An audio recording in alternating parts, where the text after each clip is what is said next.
Knowledge is power. Class is in session. Power 106.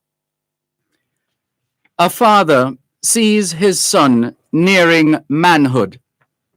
What shall he tell that son? Life is hard. Be steel. Be a rock.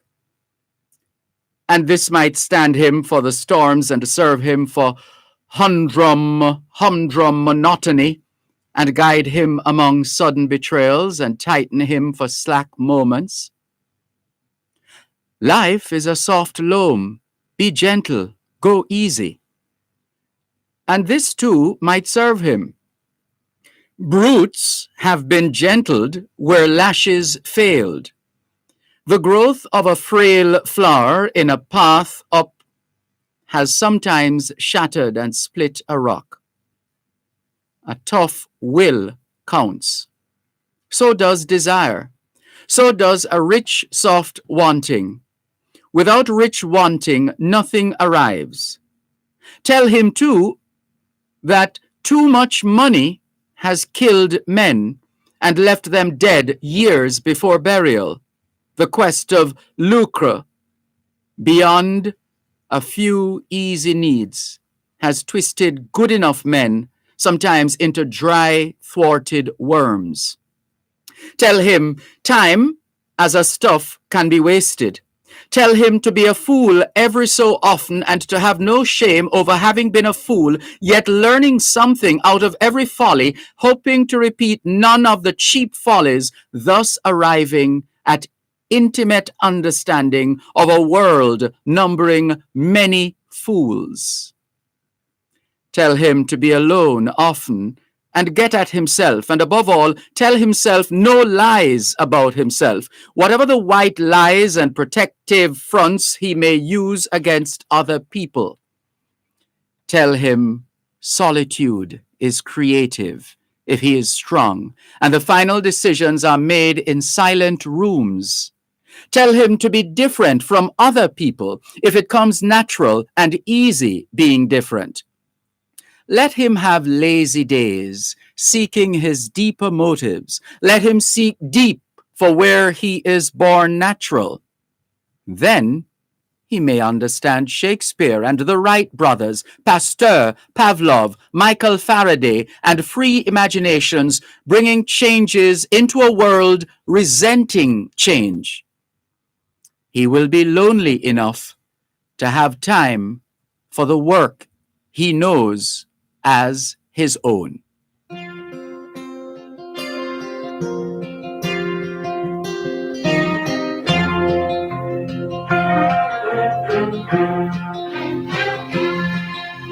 child arrived just the other day.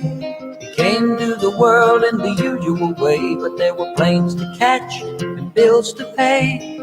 He learned to walk while I was away, and he was talking before I knew it. And as he grew, he'd say, I'm gonna be like you, Dad. You know I'm gonna be like you.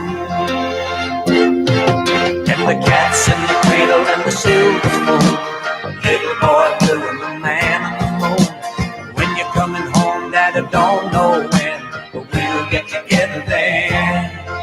You know we'll have a good time then.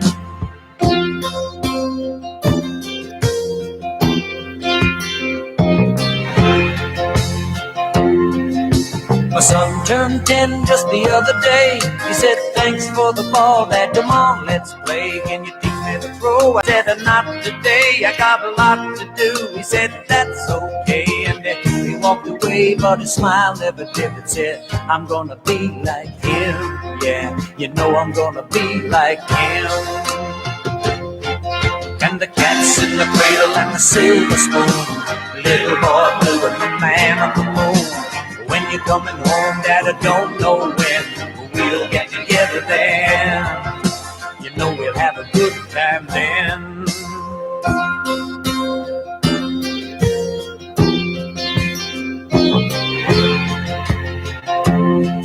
Well, he came from college just the other day. So much like a man, I just had to say, son, I'm proud of you. Can you sit for a while? You shook his head and he said with a smile, what I'd really like, Dad, is to borrow the car keys. See you later, can I have them, please? And the cat's in the cradle and the silver spoon, little boy blue and the man on the moon. When you're coming home, son, I don't know when, but we'll get together then, Dad. You know we'll have a good time then.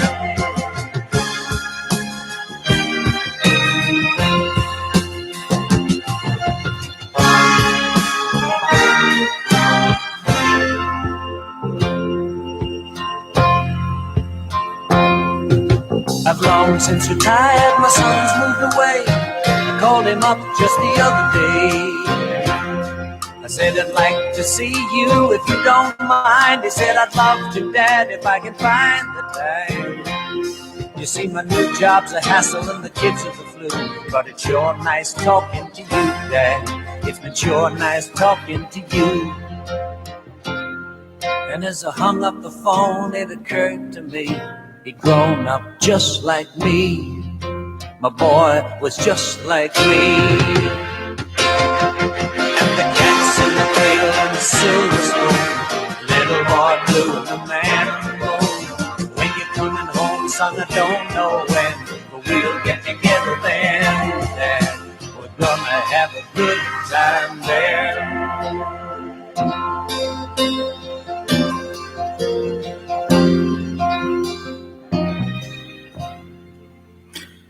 2021 to 2030 is the International Decade of Healthy Aging, the International Decade of Ecosystem Restoration, and the International Decade of Ocean Science for Sustainable Development. It's the 14th day of the 4th month of 2021, the International Year of Peace and Trust, the International Year of Creative Economy for Sustainable Development, the International Year of Fruits and Vegetables, the International Year for the Elimination of Child Labor, and the International Year of Health and Care Workers. Muslims around the world are observing the holy month of Ramadan, which will run for 30 days, ending at sundown Tuesday, the 11th of May, 2021. Ramadan is the 9th month of the Islamic calendar. The holy month of Ramadan is a time for fasting, prayer, and community for Muslims across the world. The month of April is being observed as World Autism Awareness Month, Arab American Heritage Month, and here in Jamaica, Cervical Cancer Awareness Month, Farmers Month, and Financial Literacy Month.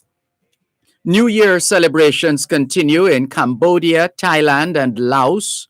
Sikhs are still observing Vaisakhi and Baisakhi.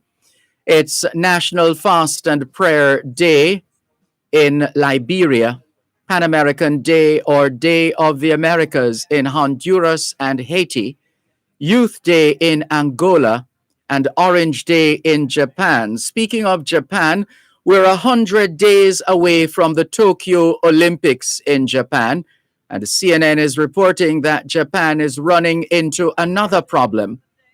Only about 1% of its population is vaccinated from COVID-19.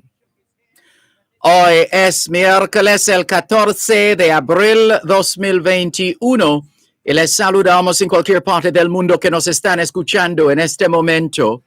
Estamos muy agradecidos por el don de la vida y el privilegio de servirles en otra edición de su programa, Both Sides of the Story, ambos lados de la historia. Nunca vamos a tomar su audiencia por sentado, porque sabemos que ustedes tienen otras opciones, y esta es la razón por la cual jamás olvidamos darle las gracias por elegir Both Sides of the Story, ambos lados de la historia, de lunes a viernes desde las 2 hasta las 5 de la tarde, aquí en Power 106 FM. La misión continúa para educar, capacitar, iluminar y estimular el espíritu empresarial. Bienvenidos.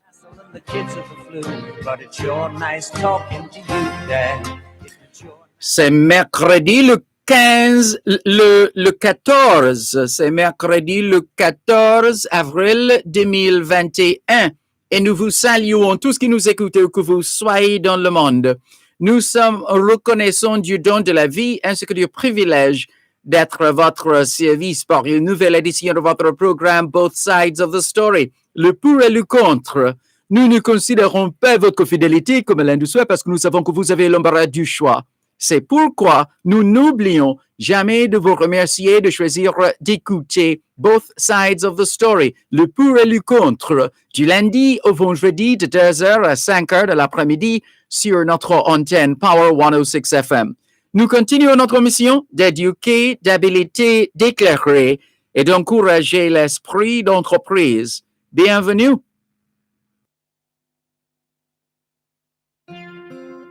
All we're saying is it's Wednesday, the 14th of April, 2021, and we greet you well wherever in the world you are listening to us right now. We remain eternally grateful for the gift of life and the privilege to serve you on yet another edition of your program, Both Sides of the Story. We don't ever take your listenership for granted because we know you have choices, and that's why we never ever forget to remember to say thanks for choosing to listen to Both Sides of the Story, Monday to Friday, 2 to 5, right here on Power 106 FM. The mission continues to educate, empower, enlighten, and encourage entrepreneurship. Welcome.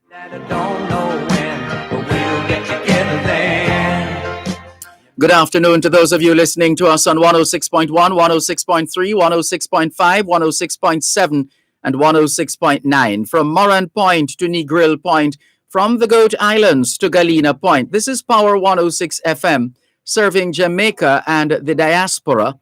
Hello to those tuned in via the Power 106 FM app, which you would have downloaded from the App Store or the Google Play Store, depending on the nature of your device. Downloading is free, listening is free, whenever, wherever. We acknowledge those who are logged on to the Gleaner's website, go-jamaica.com. Subscribers to onespotmedia.com also have access to Both Sides of the Story in particular and Power 106 FM in general. More in a moment. We'll have a good time then. You're listening to Power 106 FM. The time is now 2:15. Hose Assembly and Supply HAS is the best at what they do. They supply hoses, fittings, and tools. They guarantee they are unbeatable in price and quality combined. Branded by you as the hose and tool boss with the most effective industrial solutions. Come, experience the joy of shopping with the hose boss. Call 876-923-3936 or visit them at 173 Hagley Park Road, 2 Charlesworth Crescent, or Montego Bay Trade Center. HAS would like to thank their customers for over 30 years.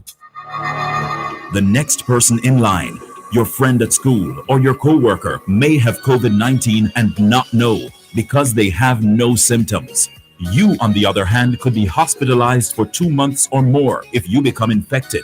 Is it worth it? Stay socially connected, but keep the physical distance. Stay 6 feet away and avoid a hospital stay. COVID-19 is not over. Protect yourself while protecting others. A message from the Ministry of Health and Wellness. The e-Gleaner meets your needs for fast and easy comprehensive coverage as we keep you in the know even while on the go. Click, download, and take your stories with you. Create collections and read later. Current affairs and past issues anywhere and anytime with the e-Gleaner. Share in the e-Gleaner experience when you sign up for Gleaner Premium. Learn more at jamaica-gleaner.com/premium.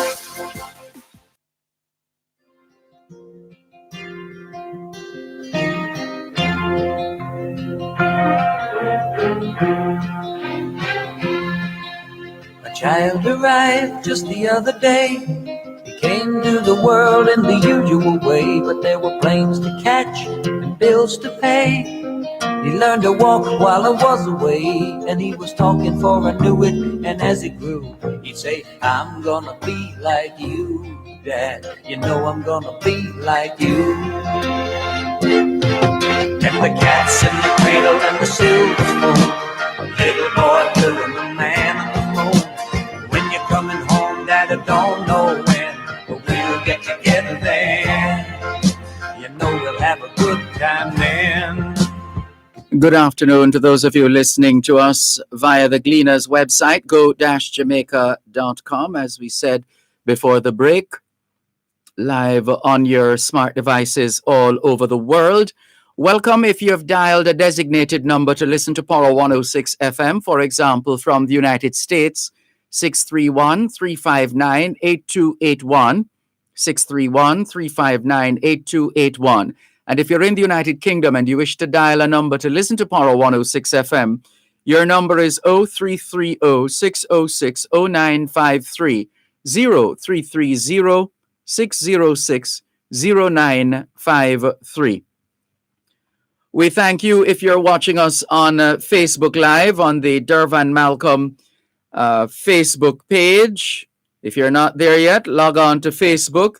In the search box at top the page, type Dervan Malcolm, and you'll be able to not just hear, but what's happening in the studios of Power 106 FM. If you don't have Facebook, hey, there's always YouTube. All you need is a device, internet connection, and you're good to go. Open a browser, type YouTube. The YouTube website will pop up. You should, if you do that now, you should see this video trending. And if you're not seeing it, don't worry. In the YouTube search box, type Dervan Malcolm, and you'll be able to see and hear both sides of the story here on Power 106 FM. Speaking of YouTube, we have reached the 500 mark. We still have some way to go with respect to getting up to at least 1,000 subscribers, which would allow us to go live on a smartphone, as we do now for Facebook, for example. It's much more convenient that way, and it will pass one way or another level eventually, and hope we're not having the same connection problems now. Just saw a notification a while ago in terms of internet. Hope that was short-lived. Right. So then we encourage you to continue to like our YouTube channel, the Dervan Malcolm YouTube channel. You can like that channel. You can comment, post your comments in the chat box. And you can also, importantly, subscribe to the channel. All you have to do is to hit the subscribe button. And the more of you who hit the subscribe button, the closer we'll get to a minimum of 1,000 subscribers. Once we get to a minimum of 1,000 subscribers, it means we'll be able to take you with us wherever we go. And that's the idea, because as we said, all things being well, COVID-19 will get to a manageable level sometime in the future. And once the gates are flown post COVID-19 in its present form, there's going to be a beehive of activity, and we had better prepare for that. And we're trying our best to prepare for that. And part of that preparation involves ensuring that once we bring COVID-19 to a manageable level globally, not least of all here in Jamaica, we once we have the at least 1,000 subscribers, it means we'll be able to go live anytime, anywhere via the smartphone. And so we thank all those of you who have already subscribed to take our subscribership to, let's see where it's at now and tell you. We are at 503 subscribers, and we thank all those responsible for getting us to that point, and we look forward to your support in getting us to at least another 497 subscribers. At least that will take us to the minimum of 1,000. We encourage your support. We look forward to your support. Don't feel compelled. Hey, we're never into the business of forcing anybody to doing anything against their will. Not that this is going to cost you anything or have any implications other than ensuring that we can take you with us wherever we go. So if you don't feel like it, no sweat, no pressures, you're good, we're fine, and we move on. As it's one of the things I learned from my late mother. She used to say, what you don't have, you do without. What you don't have, you do without. Right. So, in other words, don't go out of your way, whether, especially if it's an illegal way, to acquire that which you are short of. Where you don't have, you do without. Right. So it's that kind of socialization why we always put in that disclaimer to say, hey, we're not forcing anybody to do anything, because we don't believe in that either, in forcing anybody to do anything against their will. Right.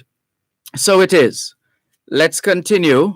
In fact, let's clear the messages for those of you who are already up and running on the social media platforms. Here we go. Good afternoon to Beverline in Toronto, Canada, Ines Campbell Brown in Bridgeport, Connecticut, Albert in Coconut Creek, Florida is up and running and tuned in as well. What's Albert saying? He says, Sir Malcolm, good afternoon to you and your audience. Trust most things are well. We give thanks for small mercies, Albert in Coconut Creek, Florida. Thank you very much. Faye Weller says, good afternoon, Mr. Dervan. Blessed love to everyone who loves this station. Stay safe. One love.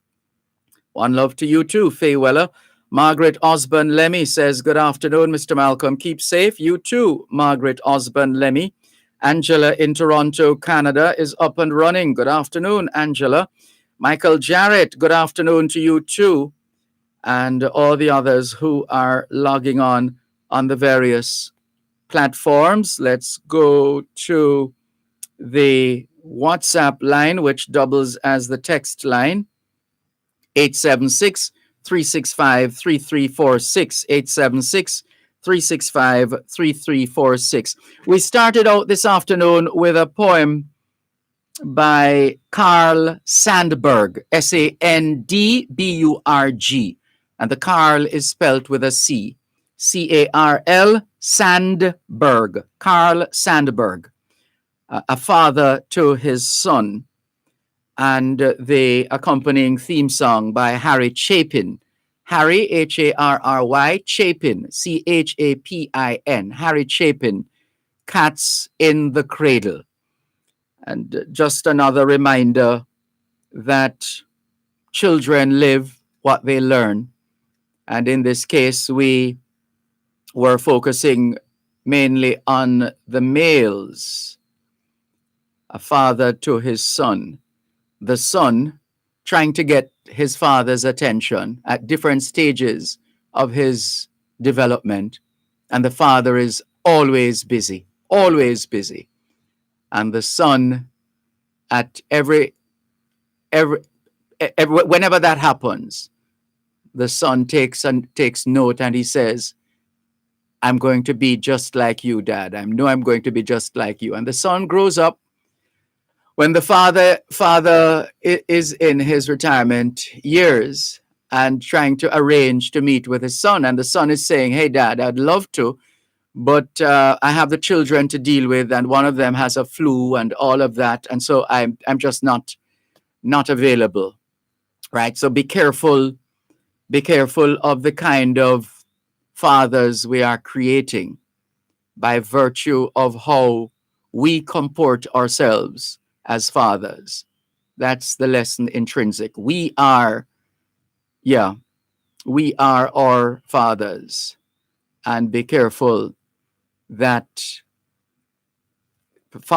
as fathers, we need to be careful that that our sons don't become just like us in terms, especially in mimicking or copying or following or bad habits. It would be great if it's the good habits, but the bad ones, have to throw those out. Right. So that's the general gist of the opening poem, and song this afternoon on your program, Both Sides of the Story, Power 106 FM. Can we clear these? Oh, we still have, well, just before we go to the break, some more messages on WhatsApp. We see Raskava sent us a message and then deleted it. Well, we suspect that you would know why you would have deleted it, Raskava, because we don't respond to the beat of every drum, right? So we're not into the business of just opening links and sharing with everybody online or sharing this video and that video. No, we don't operate like that. This one, hi, sir, what's coming up? Depends on what you mean.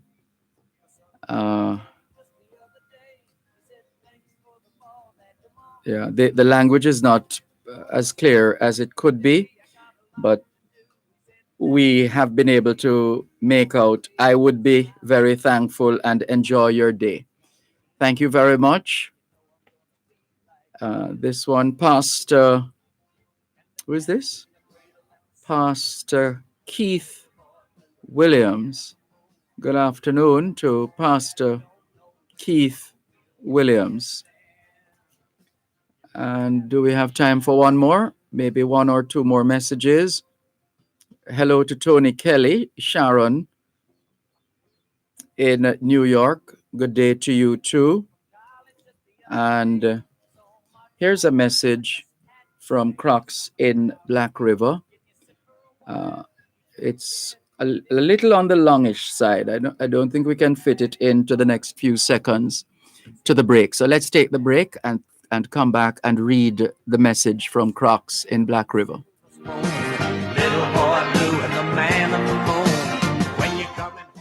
You're listening to Power 106 FM. The time is now 2:30. The Michael University College is celebrating its 185th anniversary and will be staging its annual virtual research day on Wednesday, April 14, 9 a.m. to 4 p.m. under the theme Reorienting Education, responding to the impact of COVID-19. Guest speakers the Honorable Fable Williams, MP, the Minister of Education, Youth and Information, and Dr. Wayne Wesley, Registrar and CEO, Caribbean Examination Council, and much, much more coming from the Michael University College Virtual Research Day via Zoom, ID 973-075-93344.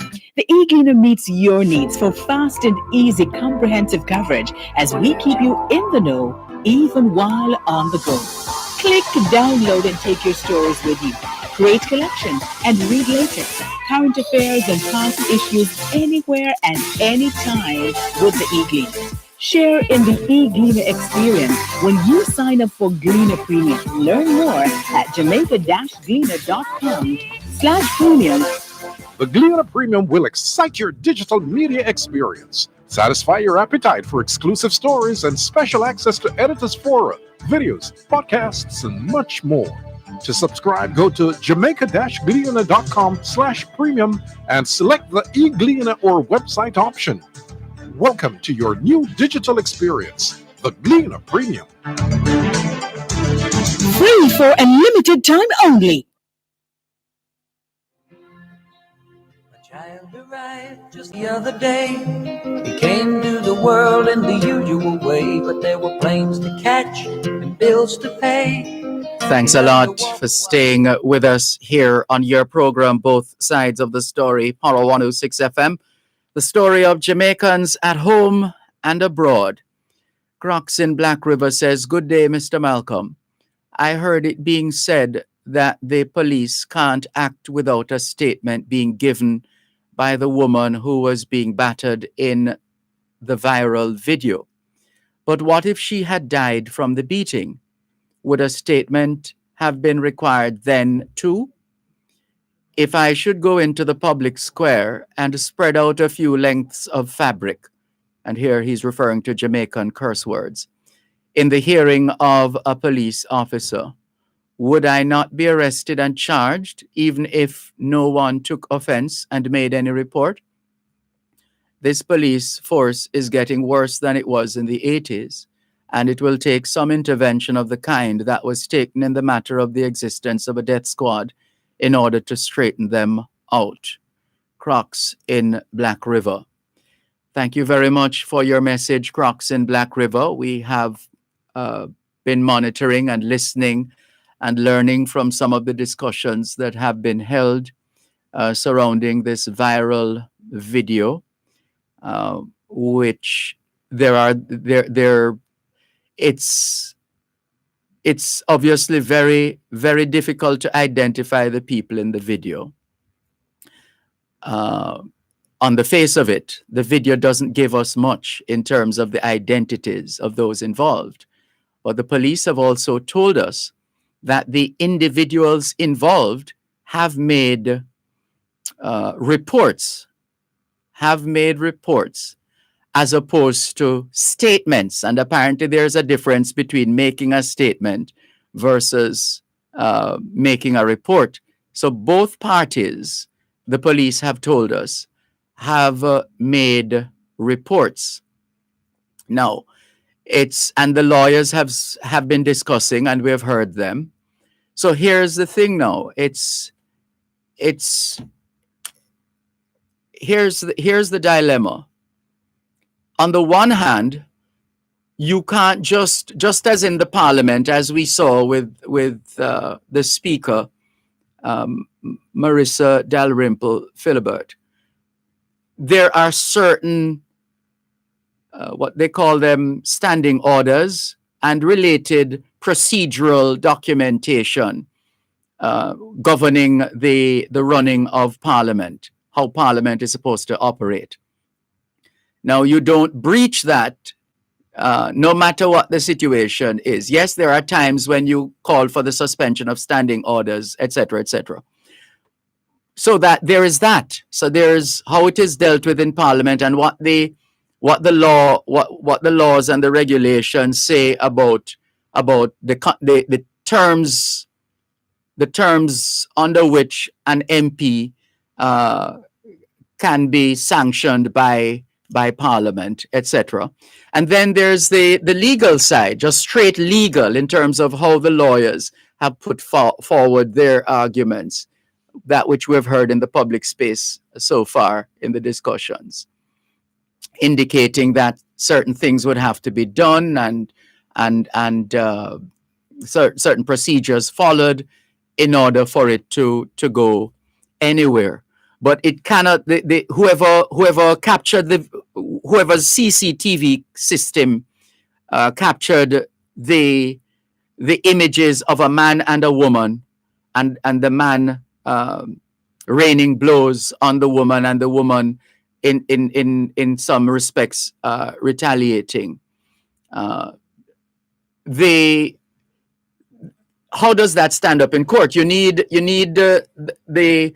the person or entity responsible for the CCTV footage would have to agree to testify. And then what are you going to testify about or give a statement about in terms of, because the video is really poor, and we have said this before with more of us clamoring for technology in the fight against crime. We need to and we have also heard calls for the removal of GCT or other duties on CCTV camera systems. If we are serious, it's one thing to buy the technology, but if you're going to just buy it for buying the technology's sake and put up CCTV just for the sake of putting it up, without taking note of the quality of the system, then it's not going to be very helpful, as we have seen in the footage, that the viral footage. Now, as we have said, both individuals, the police tell us, have made reports, not statements. Apparently, there is a difference. And that's the information we have, though. So that's on the legal side and the parliamentary procedures side. The other side is one's own sense of one's morality and integrity. As an individual, have I done something wrong? Have I have I undermined the position I occupy by virtue of that which I did wrong? If that is the case, what do I do in holding myself accountable from a moral standpoint? How do I hold myself accountable from a moral standpoint? And how do I carry on if it is that I know that I have done something wrong, and yes, it might not meet whatever standards there are at the moment in terms of the information that we know at this stage for certain actions to be taken. But do I have a moral obligation to myself, to my family, to my political party, to my constituents, to my country, to my God, for those who believe? A lot of questions there. So thank you very much, Crocs in Black River, for your WhatsApp message on our WhatsApp line, which doubles as our text line, 876-365-3346. Here's another. Hi, Dervan. I must commend the police for their crime-solving positive results. It's obvious that they have taken onto themselves new technologies and intelligent techniques in tackling these crimes and violence. Big them up once more, and I hope the initiatives will continue.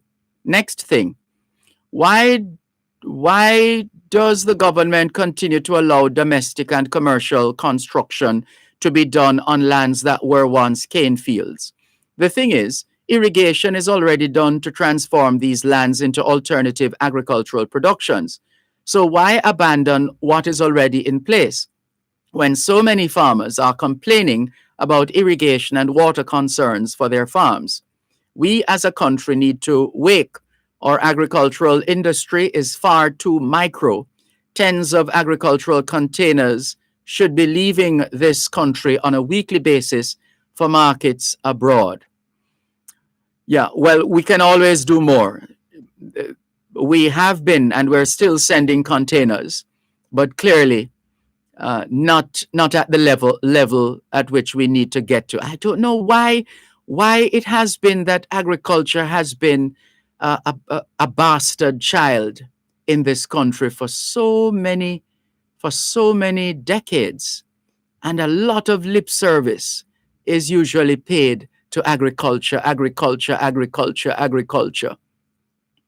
But then in terms of the master strokes, as they say in sporting parlance, in terms of the leap that needs to be taken, we just seem to be still taking the baby steps, as opposed to taking steps proportionate to the magnitude of the sector and the opportunities it presents. Thank you very much for your message. Ricardo in Glengoff, St. Catherine, is greeting everybody as usual. This one says, bless up, teacher, I'm listening. Steve in Toronto, Canada, has shared with us. He says, Dervan, today, 19 tablets, as in tablet computers, handed over to Mannings from the recently held #Blue Blood tablet drive. Thanks for your support and help in making this a reality. We're happy to hear that, Steve in Toronto, Canada. Alan Camila says, good afternoon, Dervan. Camila here from warm Belize. May I kindly have a contact number for Merritt Henry, career coach? And that's Dr. Merritt Henry. We'll gladly share her details with you off air at the earliest opportunity. Thank you very much for your message. And one more before we go to Raskaba's call to our text line, same as the WhatsApp number. Somebody here sent us sharing a beauty spot in my neck of the woods, St. Thomas. I'm not sure who this is, but thank you very much for sharing. Oh, it's Mrs. Budai. I beg your pardon. Hello, Mrs. Budai. How are you? Lovely, lovely picture or video. Thank you very much. Let's go to Raskava, who is on our 876-365-3346 line. He's been holding for 4 minutes, 53 seconds. Raskava, greetings. Yes, I give thanks to Les. Greetings. Can you help us with your connection? You're sounding a little nasal. Meaning? It's not clear. The sound is not round. It's not rich. It doesn't have all the elements that make for good listening. Can you make any adjustments at all on your end, maybe with how you hold the phone or how you position yourself, depending on the signal, etc.?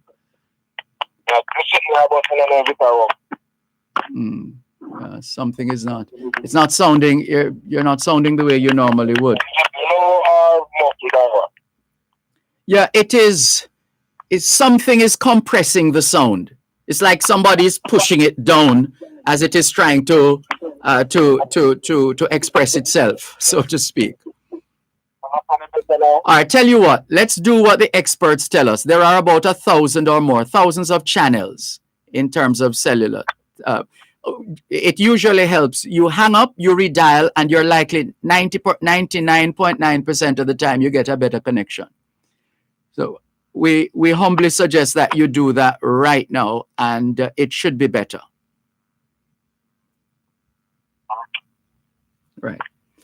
This is your program, Both Sides of the Story, Power 106 FM, still streaming live on the Gleaners website, go-jamaica.com, live on your smart devices all over the world, giving Raskava the opportunity of this commercial break to sort out whatever needs to be sorted out with his connection. And then hopefully after the break, we will hear from him on a clear connection.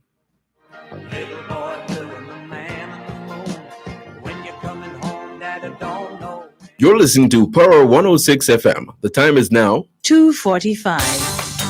Tune into Farm Talk, 6:18 to 6:35 a.m. the first Tuesday of every month, and 6:18 to 6:45 p.m. the last Tuesday of every month for First Hand in the Field. Real issues, real solutions. Join the Newport First Hand team in the field as they identify problems and tell you how to address them. First Hand in the Field, Real Issues, Real Solutions is brought to you by Newport First Hand Jamaica Limited, the first on the land. I'm gonna be like you, Dad. You know I'm gonna be like you. And the cats in the cradle and the stew. Thanks a lot for staying with us here on Both Sides of the Story, Power 106 FM. The story of Jamaicans at home and abroad. Yes, Raskava, I think you're on a better connection, no? I don't know if it's a connection. Yeah. It's probably a different certain circuit. We hear you. Yes. The opposition yesterday in Parliament. Two of the men them go there and embarrass themselves embarrassingly. There was a motion moved by one of the opposition. Anthony Hilton. Right, and the Speaker of the House said she will not entertain it. She didn't even wait to hear what it was. It's like him read the man like a book. And say him not entertain it. However, I beat the dead dog when I get up crashing and bow.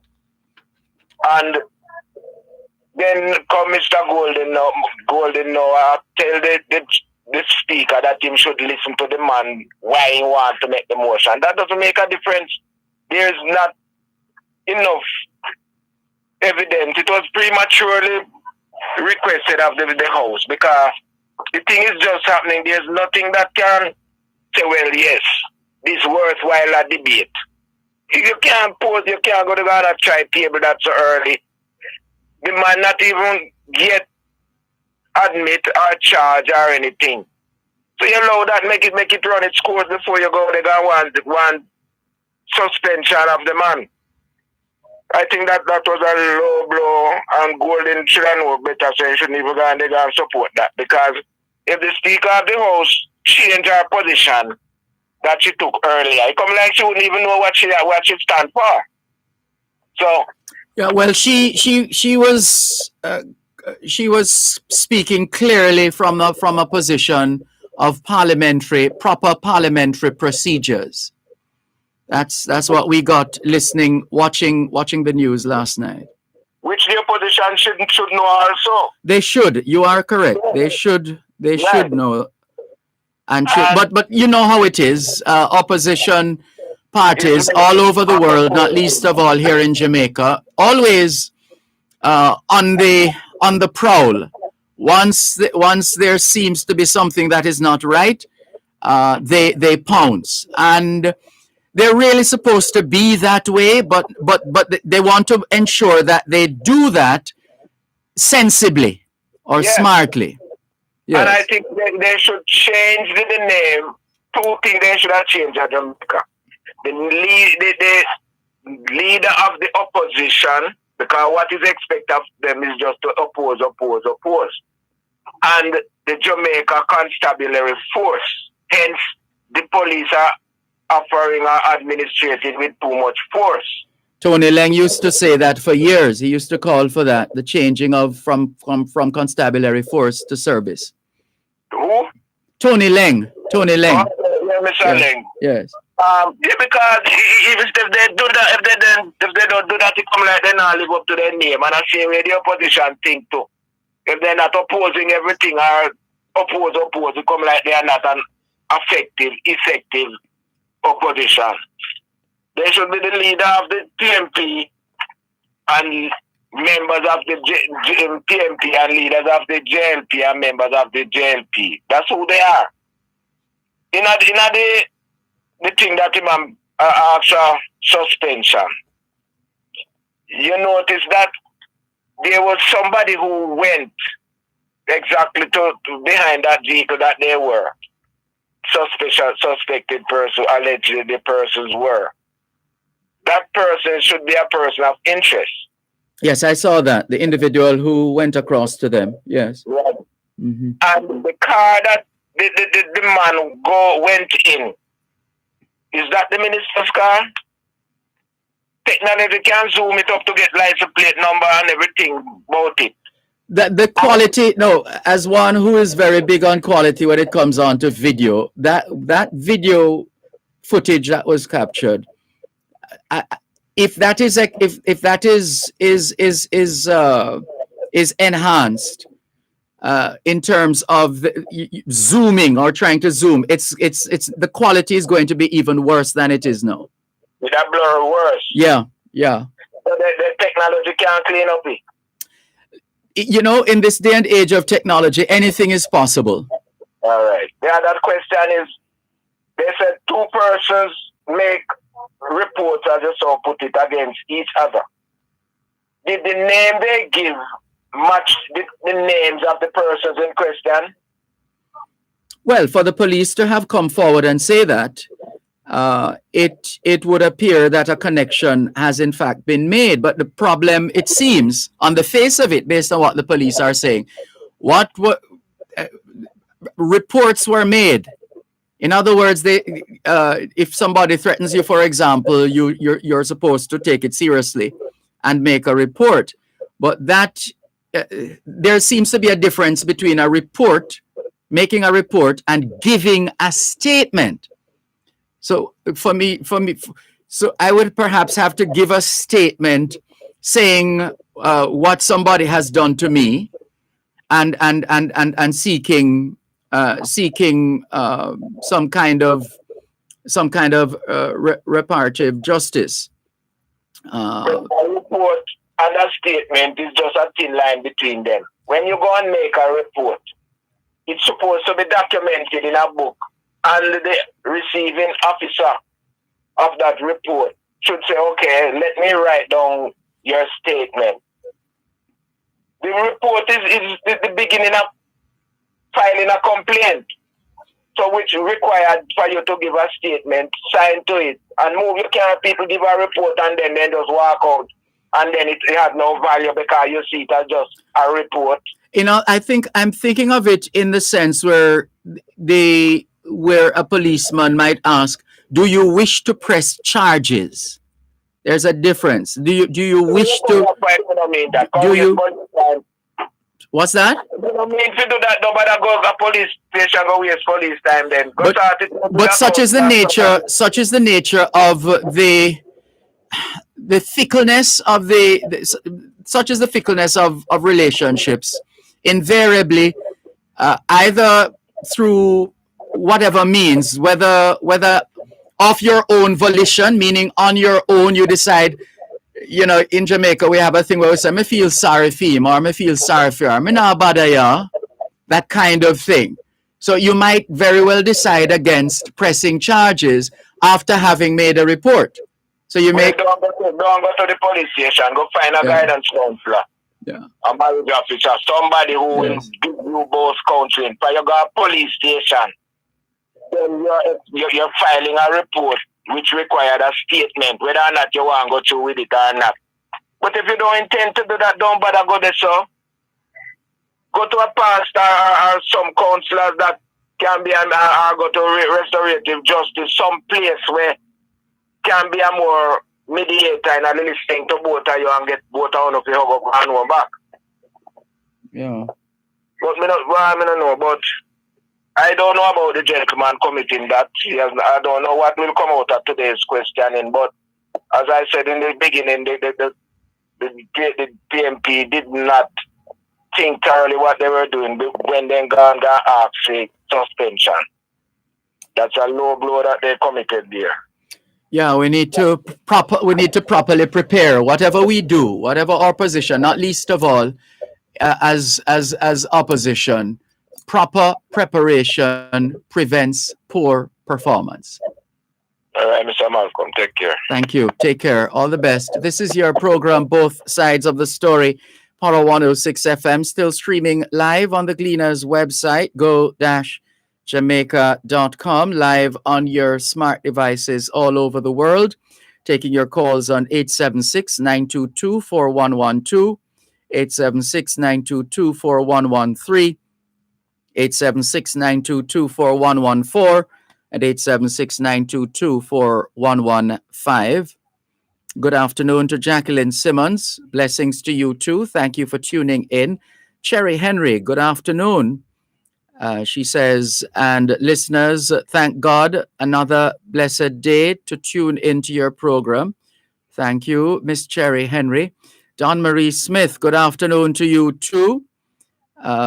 Jennifer Stewart, Q Road, Kencott, St. Andrew, good afternoon to you. Good afternoon to Miss Sybil Thompson as well.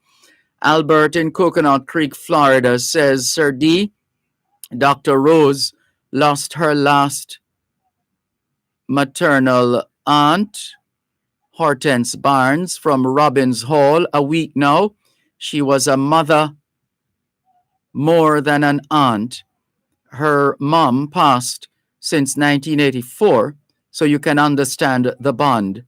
Due to COVID and its implications, funeral is up in the air. We convey condolences to Dr. Rose and the other members of the family on the passing of Hortense Barnes of Robbins Hall in Manchester. Condolences. The circumstances notwithstanding. Thanks for sharing, Albert in Coconut Creek, Florida. Prince Kennard Norman, good day to you too. Thank you for tuning in. Sophia Nemard, hello. Paul in Philadelphia says, good day, Dervan and listeners. Inez Campbell Brown in Bridgeport, Connecticut is tuned in. Robledo Black Pearl Michelle says, no feel sorry for crimes committed against a citizen. The government has the right to press charges, says Robledo Black Pearl Michelle. Well, the lawyers we heard, well, they should know, based on it requires a little more. It requires a little more in more ways than one. I think we laid that out earlier on. And it all comes back to the individual and how the individual how the individual deals with a situation in which he or she has been implicated, whether from a legal standpoint, and even if you only look at it, do you only look at it from a legal standpoint, or is there space for morality? Is there space for integrity? Doing what is right, even when you think no one is looking. More of your messages. Let's clear them now. Thanks again, Mrs. Budai. Sorry, forgive me, I didn't recognize the connection earlier on, but we are making sure that doesn't happen again right now. We're making a note of the message, making a note. Curtis was trying to call us, and Prime in Florida. Feel free to try again. They usually call on this WhatsApp line. Crocs in Black River says, how then will Jamaica Eye work? Will someone have to verify those the footage? And what about video enhancement? Does that technology exist? And as it relates to eyewitnesses, did the police make any attempt to find out if there were any? There were other people shown in that video. Well, that's the point Rascavo is making just now, that the person who walked over to the individuals who were at each other's throat, in a manner of speaking, that whether that individual would go forward. But again, how identifiable are those individuals from the footage, from the CCTV system? And so again, it comes down to whether one is prepared to test the system by taking a legal position, having no legal obligation one way or another, or culpability on the basis of the less than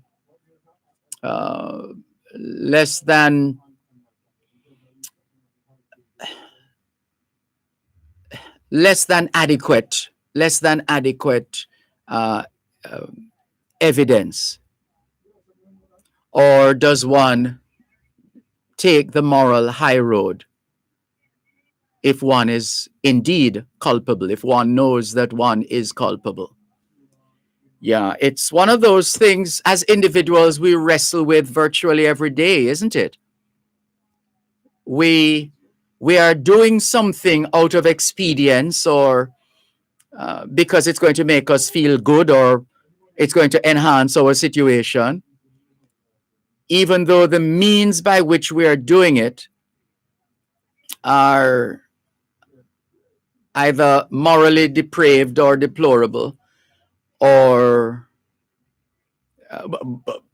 otherwise. I'm just saying it, and it's something we always say on this program, that in the final analysis, it boils down to the individual. You're listening to Power 106 FM. The time is now a minute past 3 o'clock. Farm Talk, 6:18 to 6:35 a.m. the first Tuesday of every month, and 6:18 to 6:45 p.m. the last Tuesday of every month for First and in the Field. Real issues, real solutions. Join the Newport First and team in the field as they identify problems and tell you how to address them. First and in the Field, real issues, real solutions is brought to you by Newport First and Jamaica Limited, the first on the land. I was away and he was talking for I knew it, and as it grew he'd say, I'm gonna be like you, Dad, you know I'm gonna be like you. And the cats in the cradle and the silver spoon, little boy blue and the man on the moon. When you're coming home, Dad, I don't know when, but we'll get together there. Thanks a lot for staying with us here on your program, Both Sides of the Story, Power 106 FM. Good afternoon to Gian in Chantemay, Portland. Thank you very much for tuning in. All the very best. And this one says, good afternoon. Not sure who is the messenger, but good afternoon to you. Good afternoon, and thank you very much for tuning in to Both Sides of the Story here on Power 106 FM. Still streaming live on the Gleaners website, go-jamaica.com. Lee from London says, hi, Mr. Dervan. How are you, sir? Long time no here, but listen to your show all the time. Will come true. Will come true. Or are you trying to say will come through this difficult time? Remember, England went through 1,000 years of civil war, you mean? And a plague before coming together as one nation. Lee from London. Thank you very much, Lee from London, for your hopeful message. Can we share a couple of updates with respect to COVID-19 on a global level? Let's see. We read some information earlier that we thought would be pertinent for us to share, and we're retrieving that information right now. Let's see. The rollout of this is coming from Forbes, the Forbes magazine, Forbes Daily Dozen, the e-version. The rollout of the AstraZeneca and Johnson & Johnson vaccines have been stalled by fears over incredibly rare incidents of blood clots linked with the shots. And let's see where they're taking it in terms of the story. Let's go to, right, so this is it. Let's see what the scientists are saying. So here's what scientists know. This is Forbes magazine, their virtual streaming of stories, their online version. Forbes saying, here's what scientists know about COVID-19 vaccine blood clots and how the risks can be diminished. On Tuesday, that was yesterday, the CDC, that's the Centers for Disease Control, and FDA, what's that again? The Federal Drug Administration. Yes, right. So on Tuesday, the CDC and the FDA recommended that states pause the administration of the Johnson & Johnson COVID-19 vaccine after 6 rare blood clots were potentially linked to the vaccine were reported. Earlier this week, the European Medicines Association, EMA, reported it was investigating 4 cases of blood clots related to the Johnson & Johnson vaccine. And the company said in a statement that it would be pausing its rollout in Europe. These announcements have come on the heels of an ongoing controversy over the AstraZeneca vaccine, which has also been paused or restricted in multiple countries after reports of extremely rare blood clots among people who had received it. Both vaccines use a similar technology, which is distinct from the mRNA vaccines developed by Pfizer and Moderna. Here's what's known about the blood clotting risks so far and how public health experts intend to manage these risks to continue the response against the pandemic. So far, These blood clots are extremely rare. Note the use of the term extremely rare. The risk of a blood clot occurring after the Johnson & Johnson vaccine is so far 1 in a million. The risk of a blood clot occurring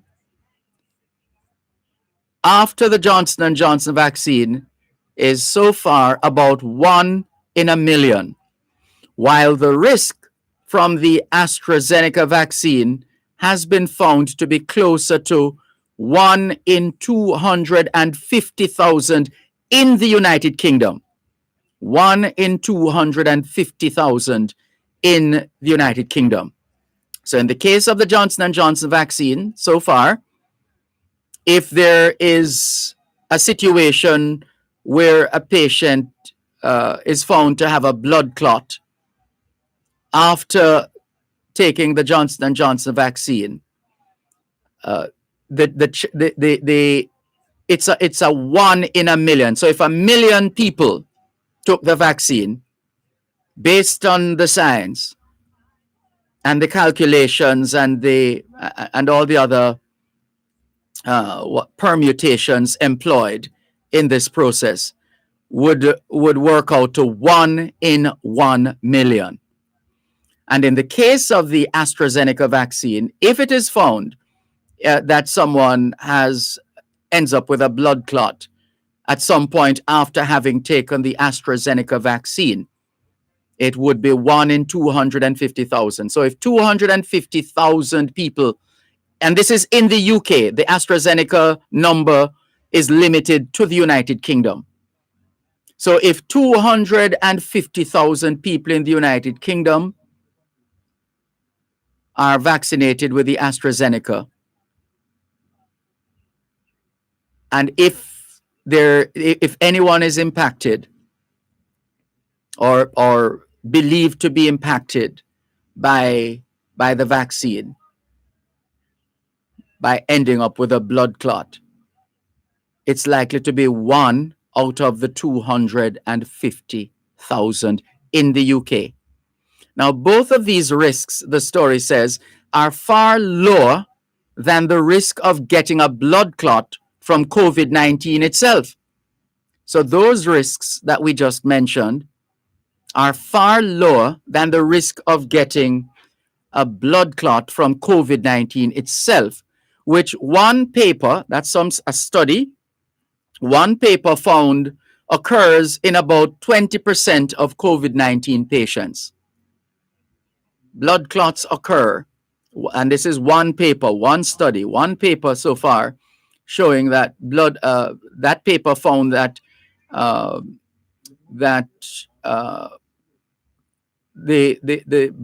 blood clot from COVID-19 itself occurs in about 20% of COVID-19 patients. But scientists do have good reason to suspect that the clots are linked to the vaccines. But scientists do have good reason to suspect that the clots are linked to the vaccines.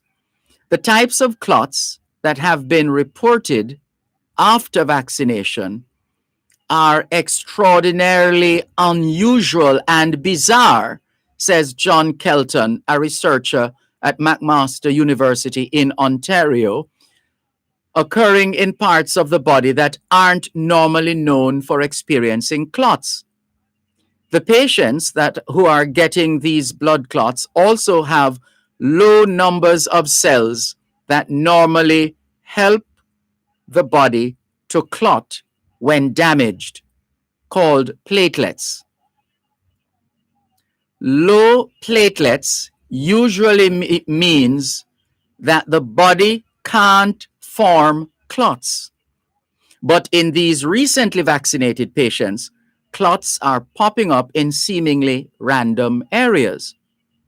The combination of unusual clots and low platelets is actually one that John Kelton first saw about 40 years ago in a disease that's now called heparin, or heparin, looks like heparin, Heparin. And let's see what that is. It's a compound occurring in the liver and other tissues, which inhibits blood coagulation. A compound occurring, so that's what it is, a sulfur-containing polysaccharide. It is used as an anticoagulant in the treatment of thrombosis, which is the blood clotting that we've been referencing. So that was 40 years ago. So the combination of unusual clots and low platelets is actually one that John Kelton, this researcher from McMaster University, saw 40 years ago in a disease that is now called heparin, Heparin, induced heparin, that was just a part of it, heparin-induced thrombocytopenia. Heparin-induced thrombocytopenia. That's THROMBOCYTOPENIA. THROMBOCYTOPENIA.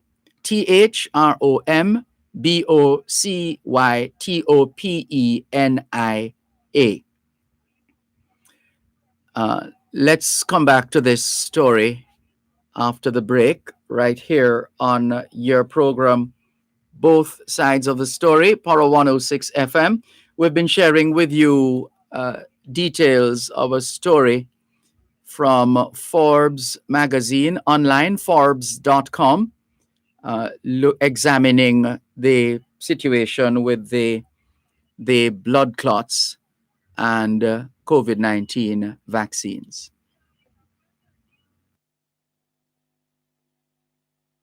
A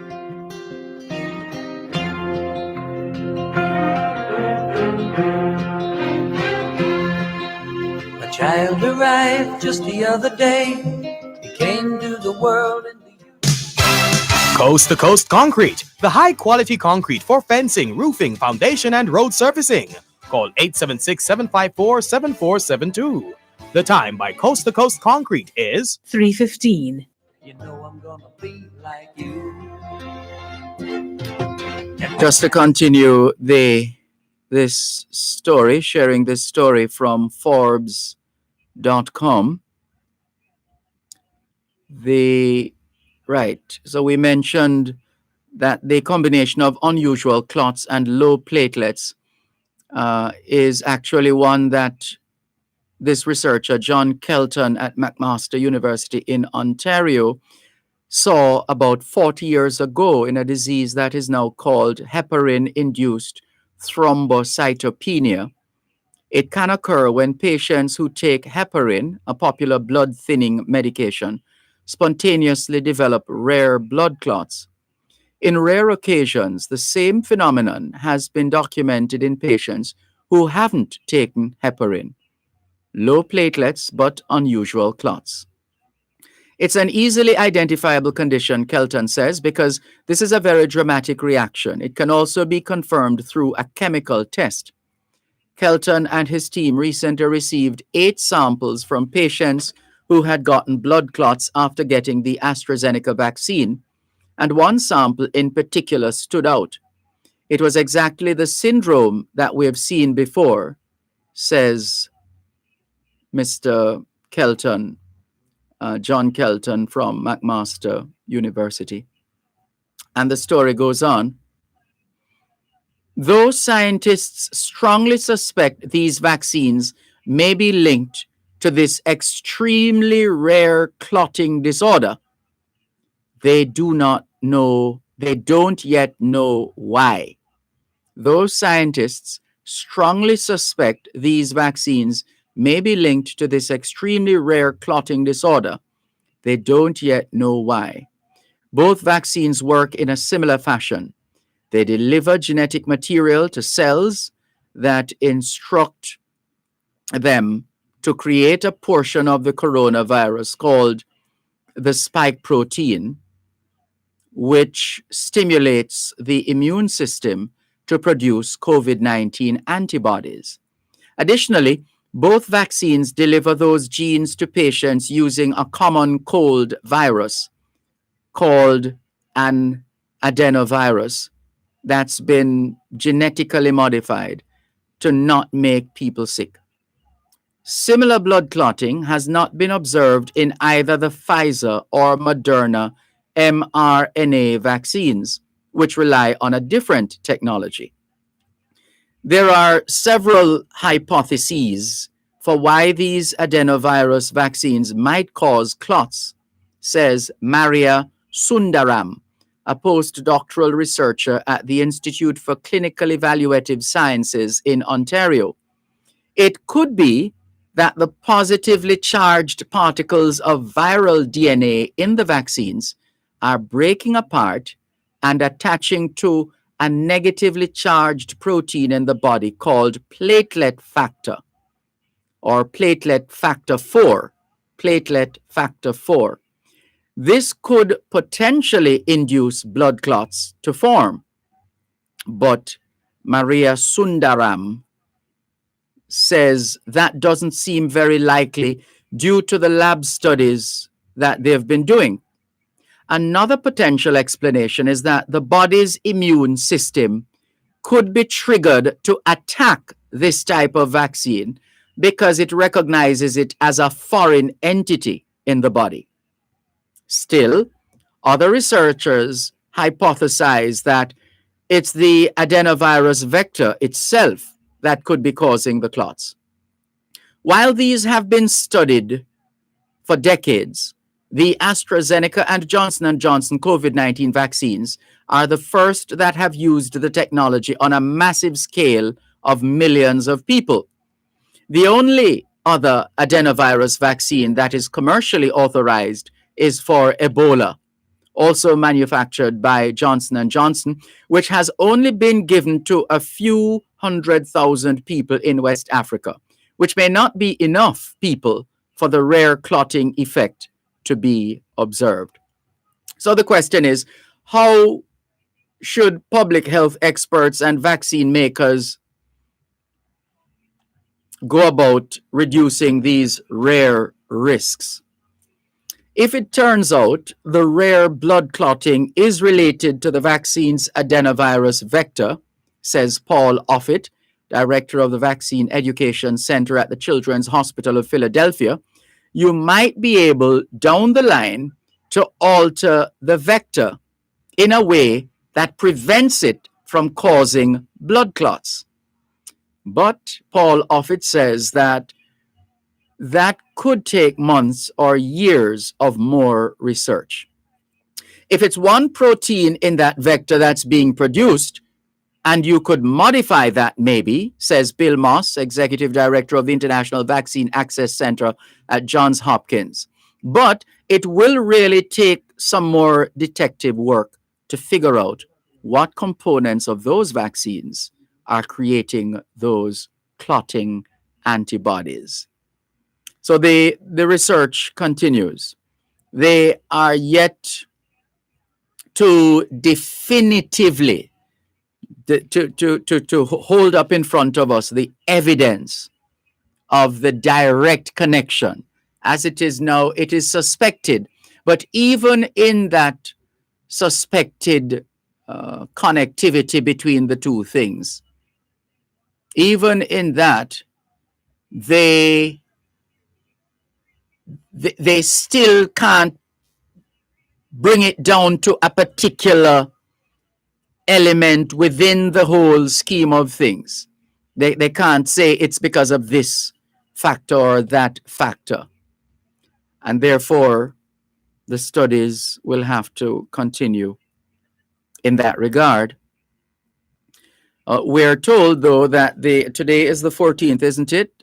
We haven't seen a story coming out of this meeting, but the Centers for Disease Control, CDC, on their committee on immunization practices was scheduled to hold an emergency meeting today to discuss whether the Johnson & Johnson vaccine rollout should continue to be paused.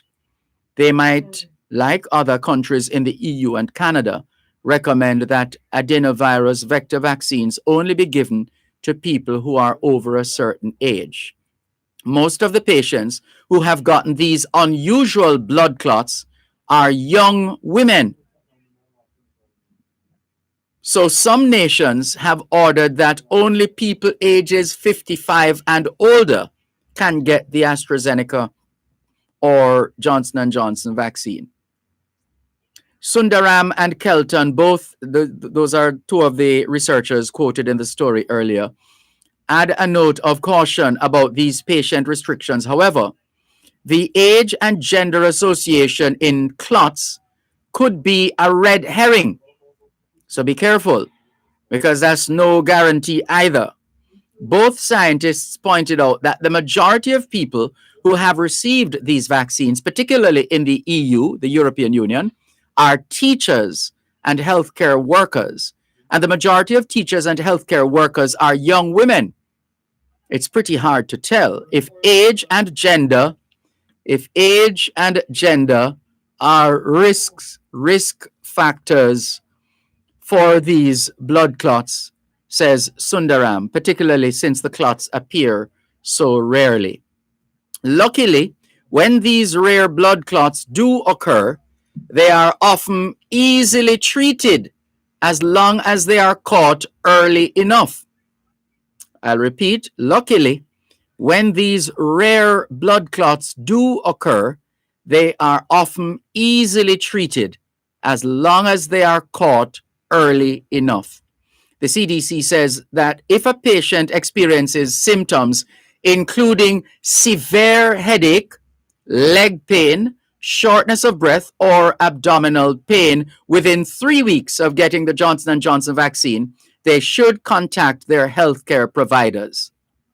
Once again, the Centers for Disease Control, based in Atlanta, Georgia, in the United States of America, is saying to all of us that if, as a patient, we experience symptoms, or if, as patients, we experience symptoms including severe headache, leg pain, shortness of breath, or abdominal pain within 3 weeks of getting the Johnson & Johnson vaccine, we should contact our healthcare providers.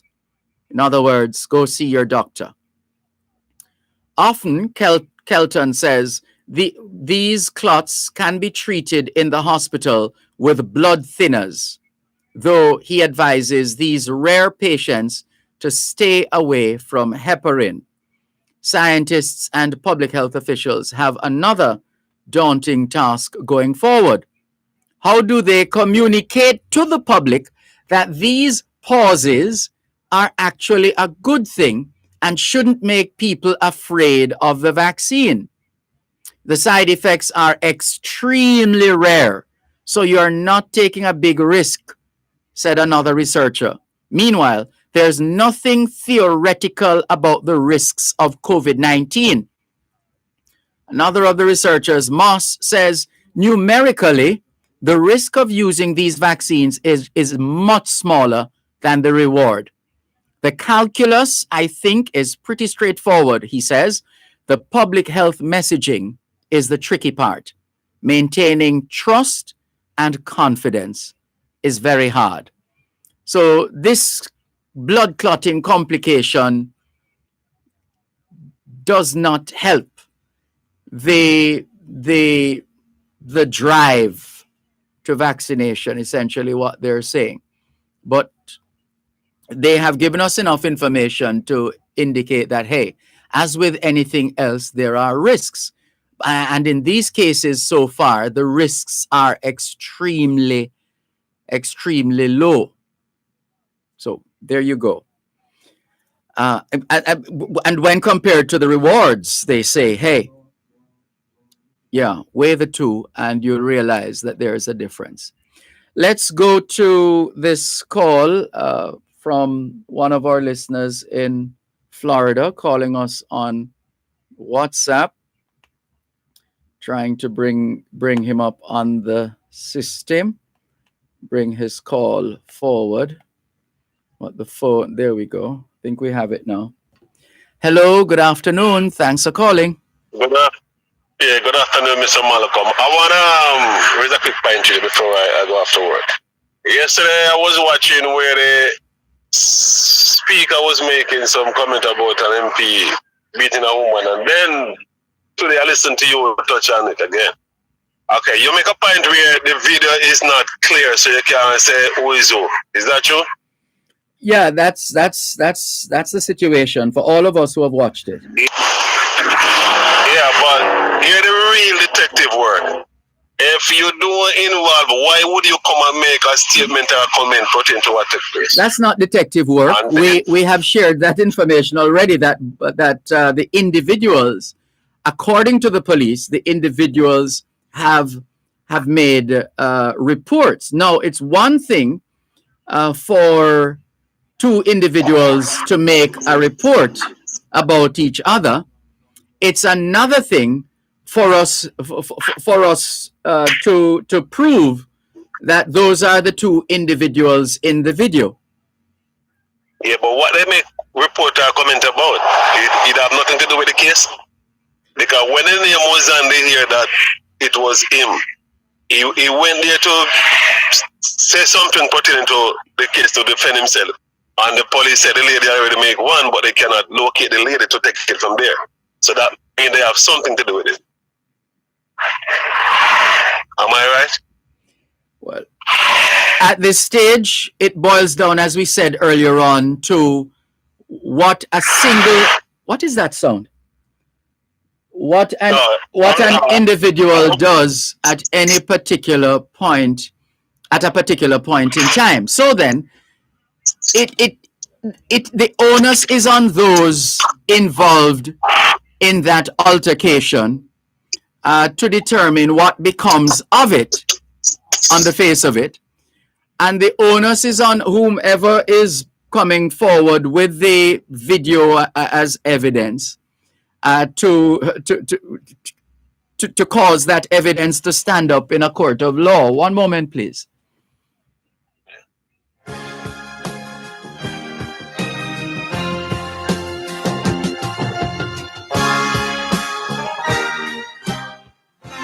You're listening to Power 106 FM. The time is now 3:30. I've long since retired, my son's moved away. I called him up just the other day. Thanks for holding. Back with you. Yeah, so the point I'm making, if you're hearing him and they hear saying you involved with something and you know it's not you, all right, you go there to hear your side, right, and the police, and they said someone already make a report. No, they need to tell us what is going on, because I know Jamaican people have this tendency to say because they are people in high places, they won't take action against them.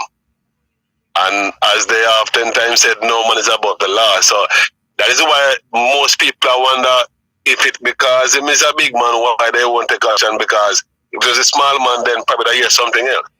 But again, we have to all exercise caution because any two people can turn up and make a report, as we have said. Now, yeah, but no, but listen, man. Go ahead. So it's now up to them. It is up to them to make a determination as to where that matter goes from here, because they are the parties involved, according to the police, from telling us that these two individuals have made reports. Now, having said that, the individual who is culpable has to make that conscious decision. Whoever is feels a sense of obligation, as we said earlier on, whoever has a sense of morality and wants to be true to himself or herself, would step forward and clear the air one way or another, and go a step further and to take the necessary action that someone of a high moral standing would take in a situation like this. Now, there's no guarantee that anybody is going to do that, because you can always just hang on to the legal system, in the sense that whatever the law says about what can be done or cannot be done, or what is allowed and what is not allowed, if on the face of it the evidence or lack thereof puts you in that position, then why go through anyway? Why not just take it as it is? Because nobody can prove anything. In other words, the people involved have a choice, and they can either decide to choose the moral high ground or to continue as they are. Yeah, but for the police side, how I look at it, for the man, if he's not involved and the video see there cannot identify him, and it's not him, instead of going to the police, come on here and make it clear, say you have nothing to do with it, and it's not him, and they must examine the video good. But once you go to the police, to me, you have something there to prove. So they need to come clear, both them and the police. Mind you, we don't exactly know the content. We don't know the contents of those reports. That's another matter. The contents of those reports that would have been made to the police. Yeah, but they have something lingering where people have all kind of suspicion. So both them and the police need to come clear to the public and make the public know what's going on. We will see what happens. All right, boss. Thank you. Take care. This is your program, Both Sides of the Story, Power 106 FM, still streaming live on the Gleaners website, go-jamaica.com. Live on, it's like a hit and run. It's like a hit and run situation, isn't it? Yeah, it's like a hit and run situation.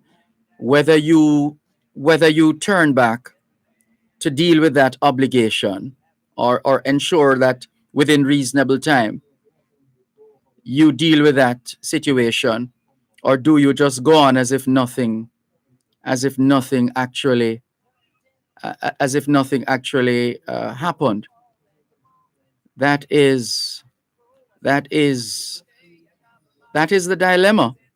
It's a moral dilemma, and that in and of itself would give us a pretty good idea of who is who and what is what. Yeah, we see the multiple messages coming in. We have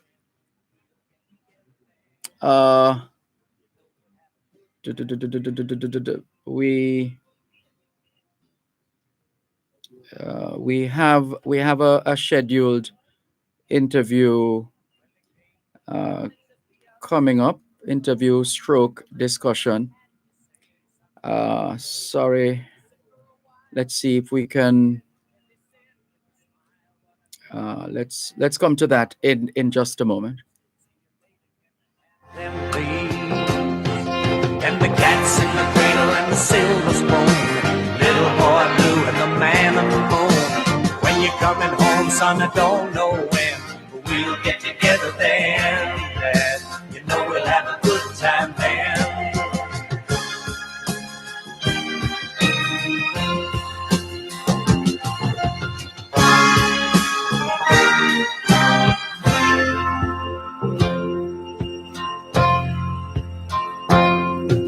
I've long since retired, my son's moved away. I called him up just the other day.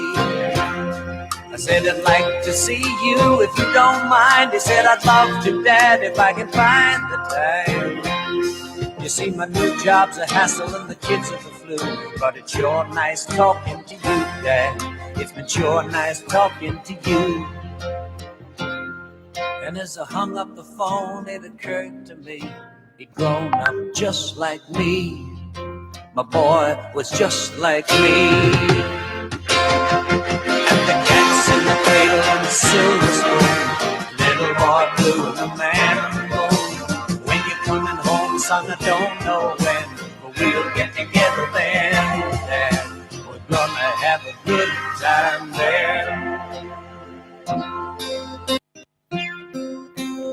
Thanks a lot for staying with us here on your program, Both Sides of the Story, Power 106 FM, still streaming live on the Gleaners website, go-jamaica.com, live on your smart devices all over the world. Taking your calls on 876-922-4112 to 5. But as we said, there's a bit of a pause as we get ready for another link with Dr. Jermaine Gordon and Pastor Dervan Mercurius. They're going to be joining us shortly. But just a reminder that the official launch of the Love Has Hands Foundation is scheduled for Sunday, the 25th of April, 2021. Sunday, the 25th of April at 5 o'clock in the afternoon. Love Has Hands Foundation.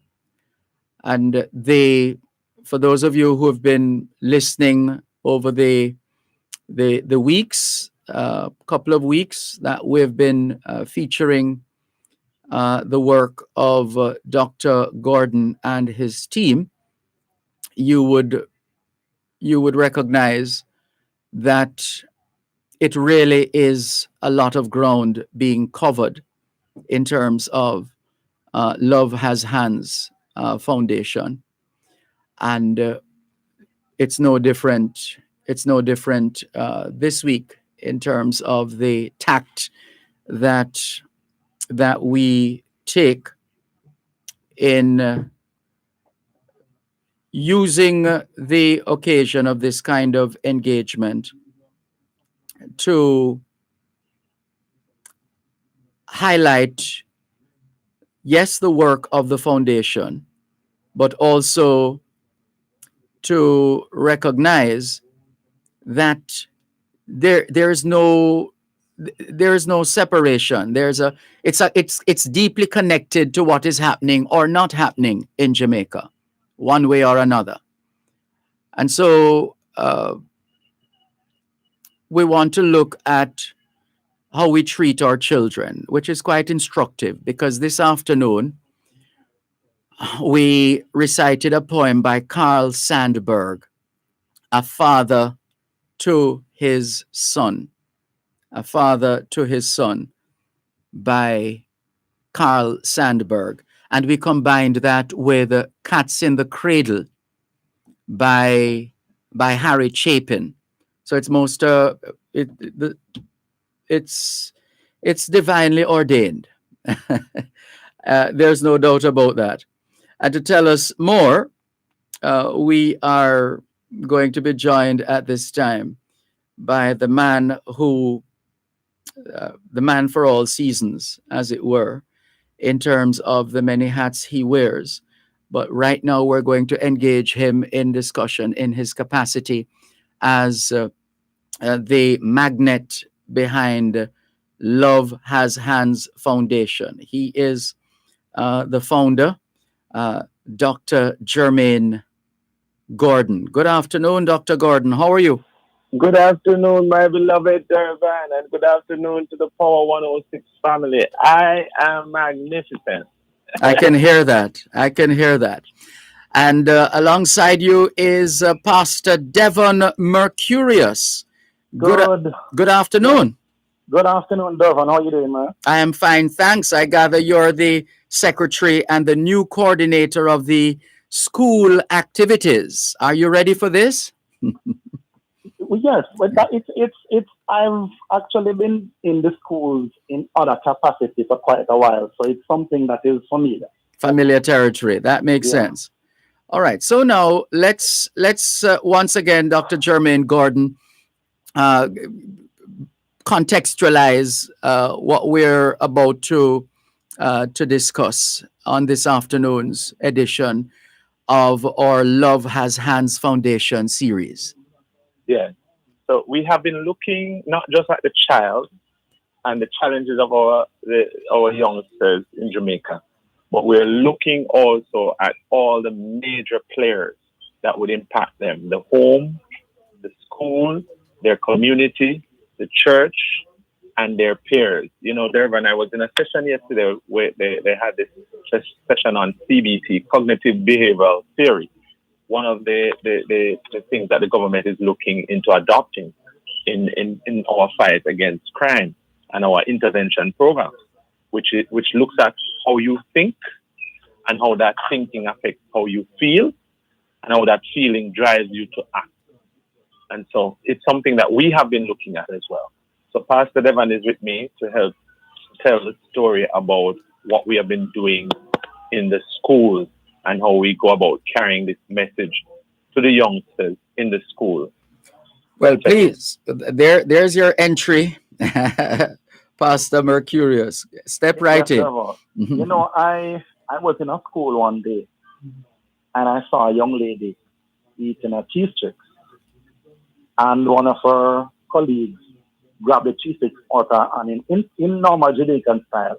And her conversation to the girl while grabbing her cheese stick was something like this. Give me some of the cheese stick, dirty girl. Uh-oh. Yeah, man. And I smiled. So I called the both of them over. And I said, is she your friend? And she said, yes. And her response was, I saw the dirty girl stay. And I smiled. And it came to me that we live in a society that we are not very complimentary to each other. And I said to her at the same time, say something nice about your friend. And both of them looked at me and smiled and neither responded. So I realized they are not used to it. They don't mean anything by this language. Yes. But we just live in a very harsh society where they are not taught to love and say nice things to each other. And for me, that's a real concern.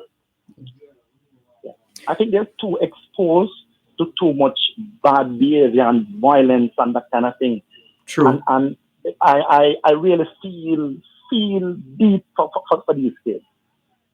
Yeah. I think they're forced to grow up and to be exposed to too much things too early.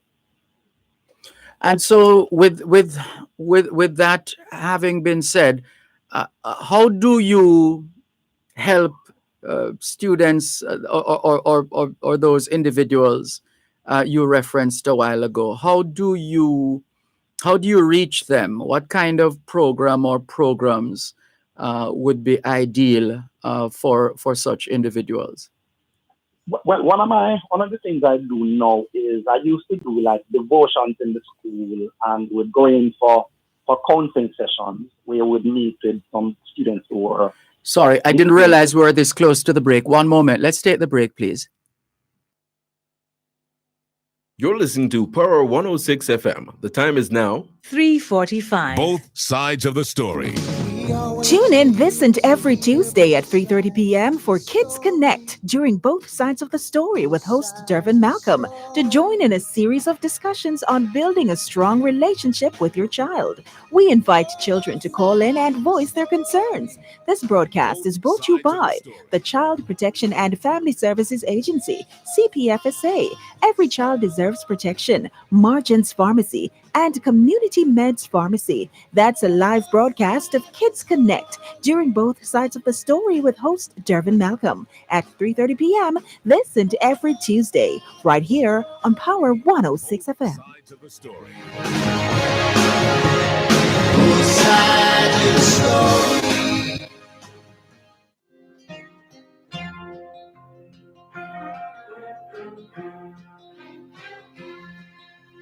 Child arrived just the other day. He came to the world in the usual way, but there were planes to catch and bills to pay. He learned to walk while I was away, and he was talking for I knew it.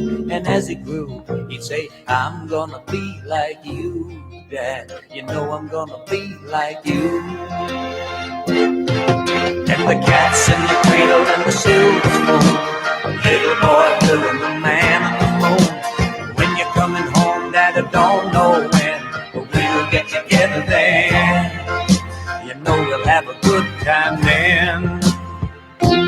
Thanks a lot for staying with us here on your program, Both Sides of the Story, Power 106 FM, still streaming live on the Cleaners website, go-jamaica.com, live on your smart devices all over the world, live on YouTube, on the Dervan Malcolm YouTube channel, also live on Facebook and so many other platforms.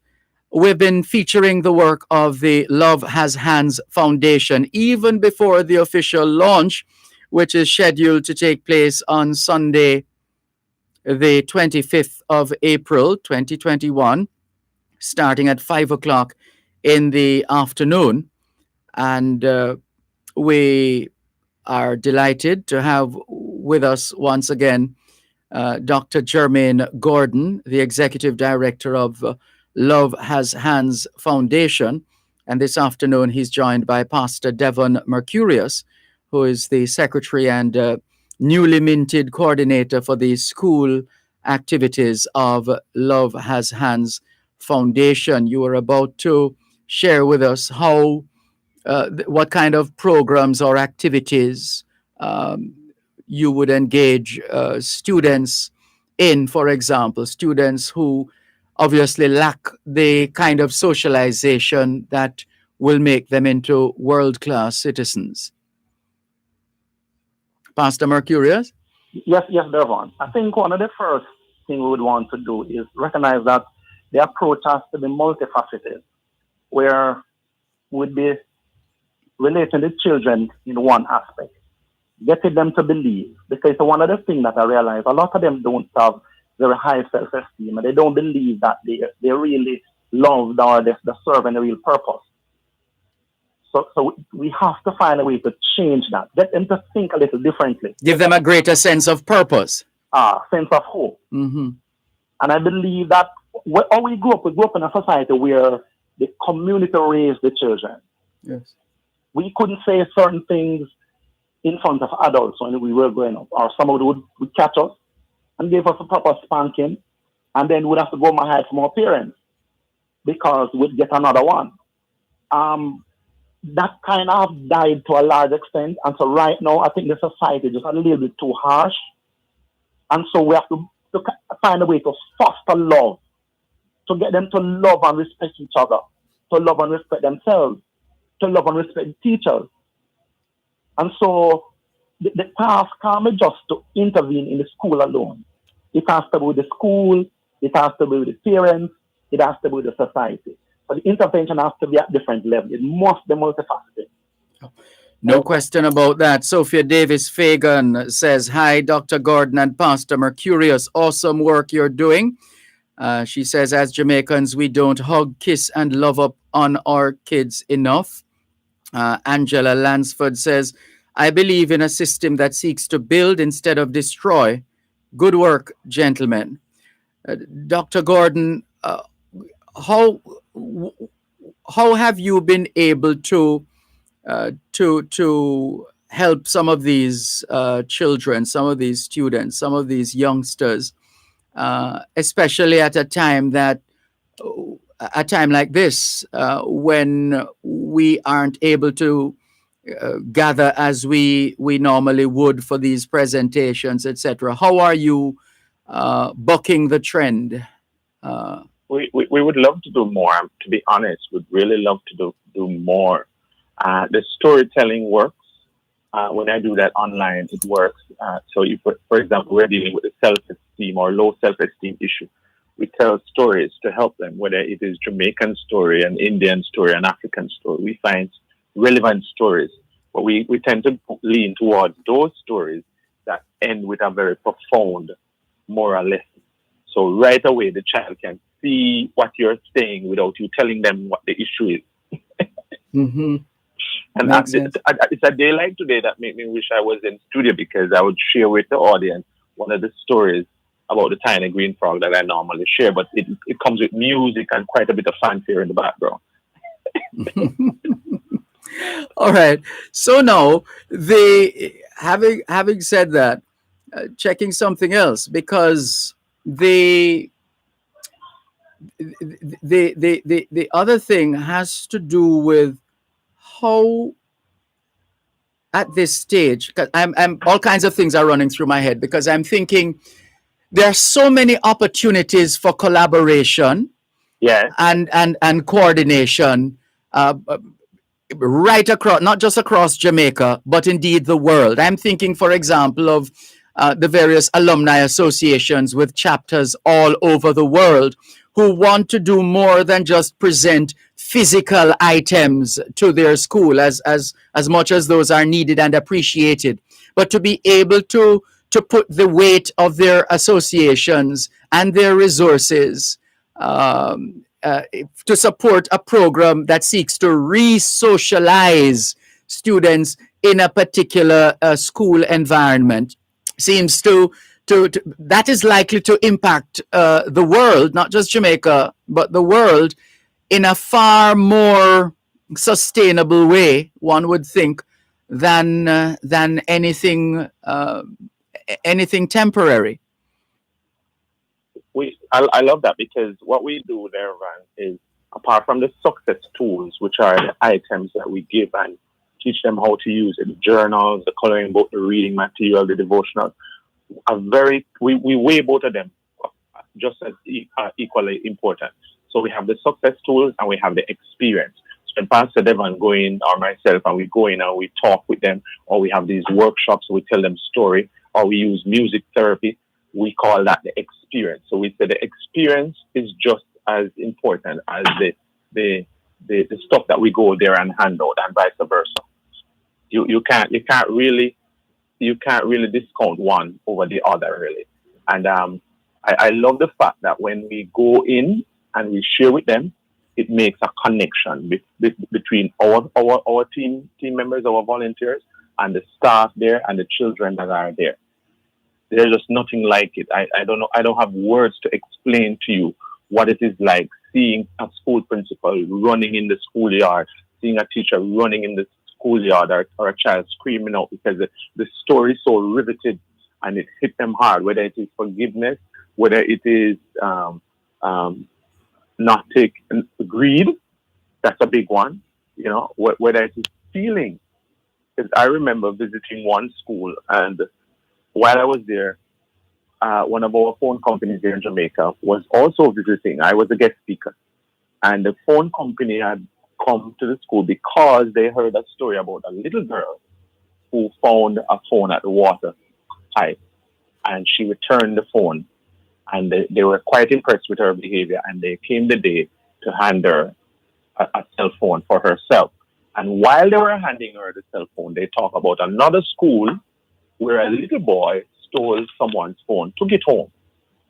And when the parent was called in, the father was in the meeting right before the principal and the teacher.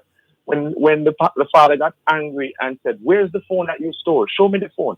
And when, I kid you not, Dervan, when the child showed the father the type of phone he stole, the father slapped the boy across his face and said, "Boy, you should steal a better phone." What? Oh dear, Lord help us. That's what we have come to.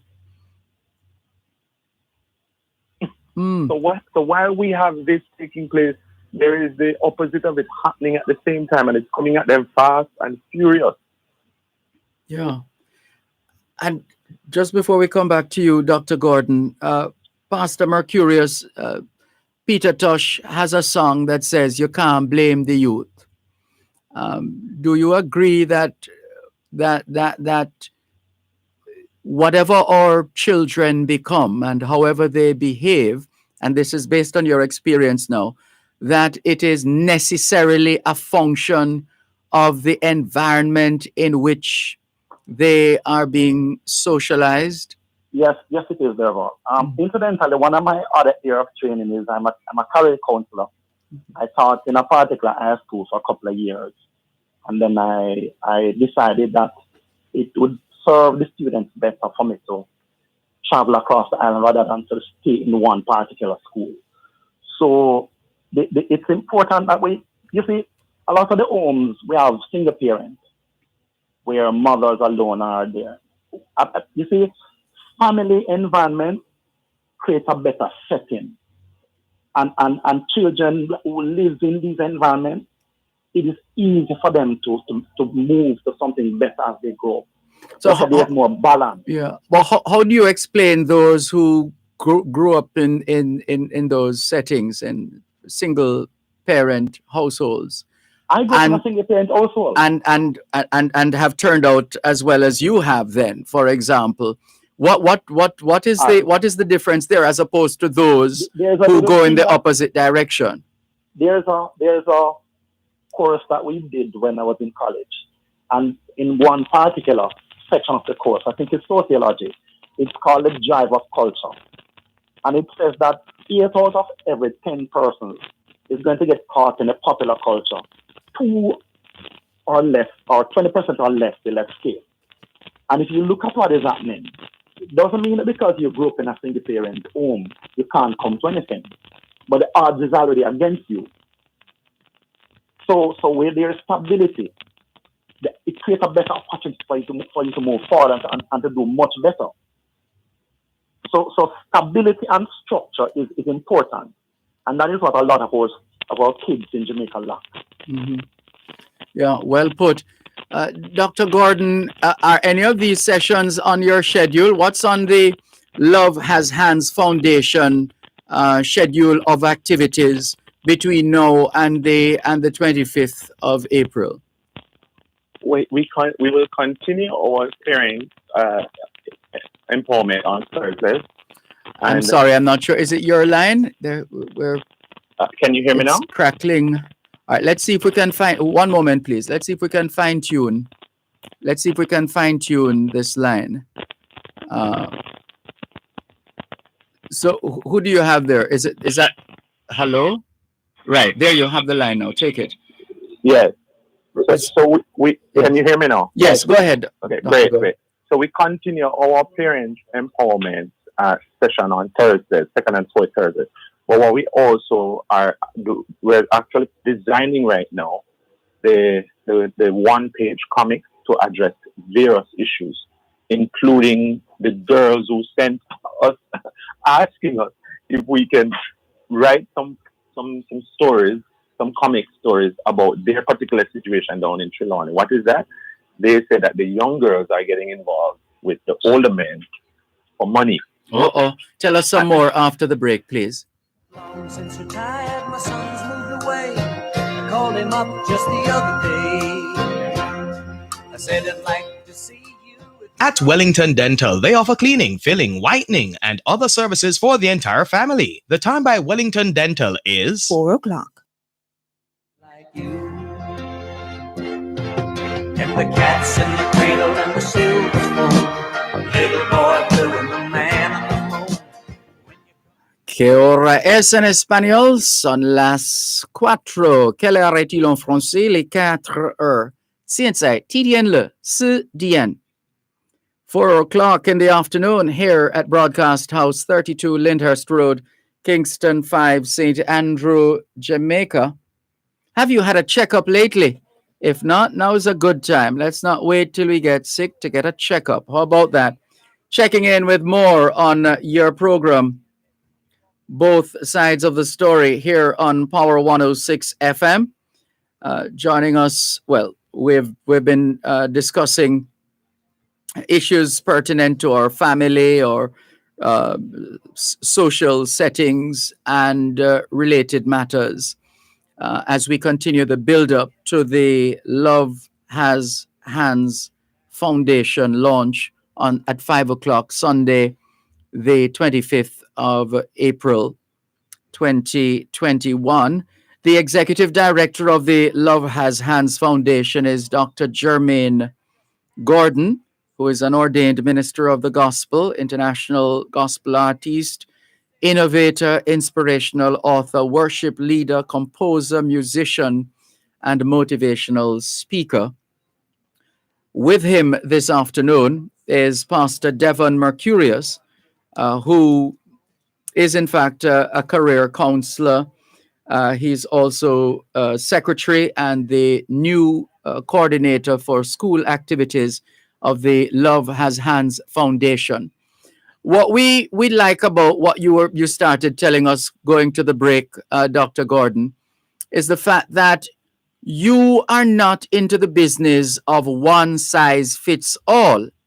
Absolutely not. It seems you are taking a more targeted approach, and not a one-way street either, but to be getting that kind of feedback, that kind of urging of these young ladies in Falmouth to say, hey, this is an issue where we are. Can you create some kind of caricature, some, as you said, comic that would have lessons loaded in? How is that going, and what's the plan in that regard? So it's slowing down because of funding. Because we have another 51 to go, and it costs us about $100 per story to write it, to have it illustrated, etc. But what we certainly want to do on the evening of the launch is to throw it out, because we want to get some young people involved. If they're skilled in writing a comic, or they are skilled in drawing or illustrating it, we would like for them to get in touch with us. That's one. Second thing is that on the same day, we're launching what we call youth volunteer advisors. So we want to equip youth helping youth to navigate through life. So these are their peers who would be trained. Yes. Yeah. From age 12 to 35, we want to equip them in resolving conflicts amicably.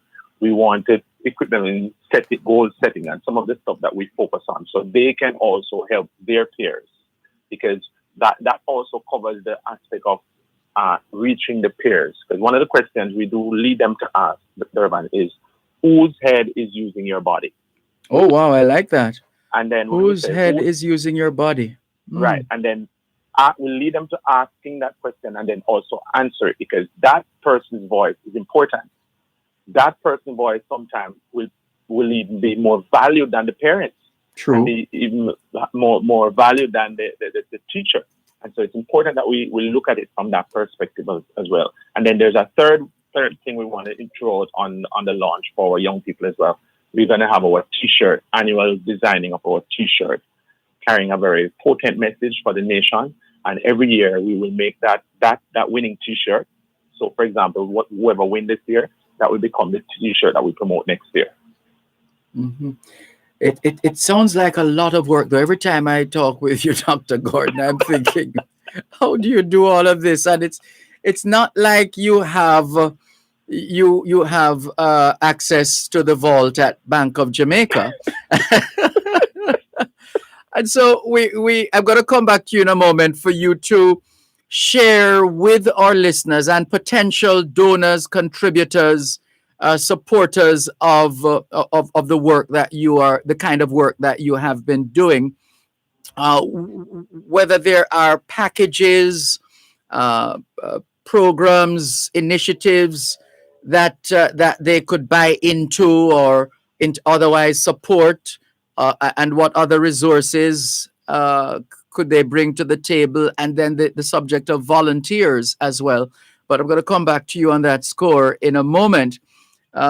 For you, though, Pastor Devon Mercurius, what will say to you that you are getting the results that you would have set out to achieve, let's say halfway into the program of activities, or maybe even at the end, depending on how the life of each of these projects and initiatives? What are the elements that you're looking for that is going to validate the work that you would have put in?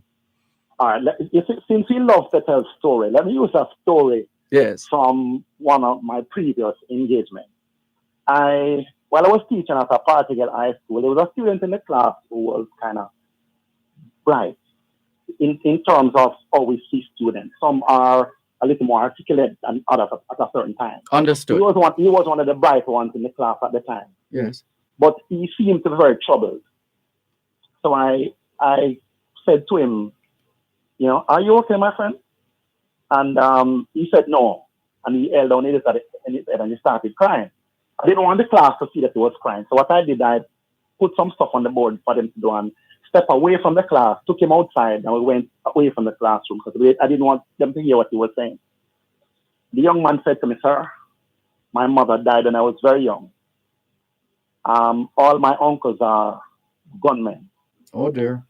And when I get home, that's all that's in my head. They want me to become a part of the gang, and I'm not into that. And I said, wow, how do I deal with this? And I said to the Holy Spirit, help me. And we spoke for a little bit, and I said to him, do you have an apple tree in your yard, my friend? And he said, yes. So I said to him, when you get home in the evening, let your family know you're home. Just go down to the apple tree and hold a med. Since you don't want to be a part of all that they're bringing you into, just hold a med and think about where it is that you want to go. You can become anything you want to become. You just have to put your mind into it. Because God made you brilliant. Because you're designing God's image and you're designed for success. I am to have to leave the school. But fortunately, I ran into the gentleman about 3 years later. And he was now at another school continuing on his path. And when he saw me, we didn't speak, but he looked at me and he smiled. And I nod acknowledgingly that the talk made sense. The talk got to him. Yes. And things like those, it's worth $1 million. Mm-hmm.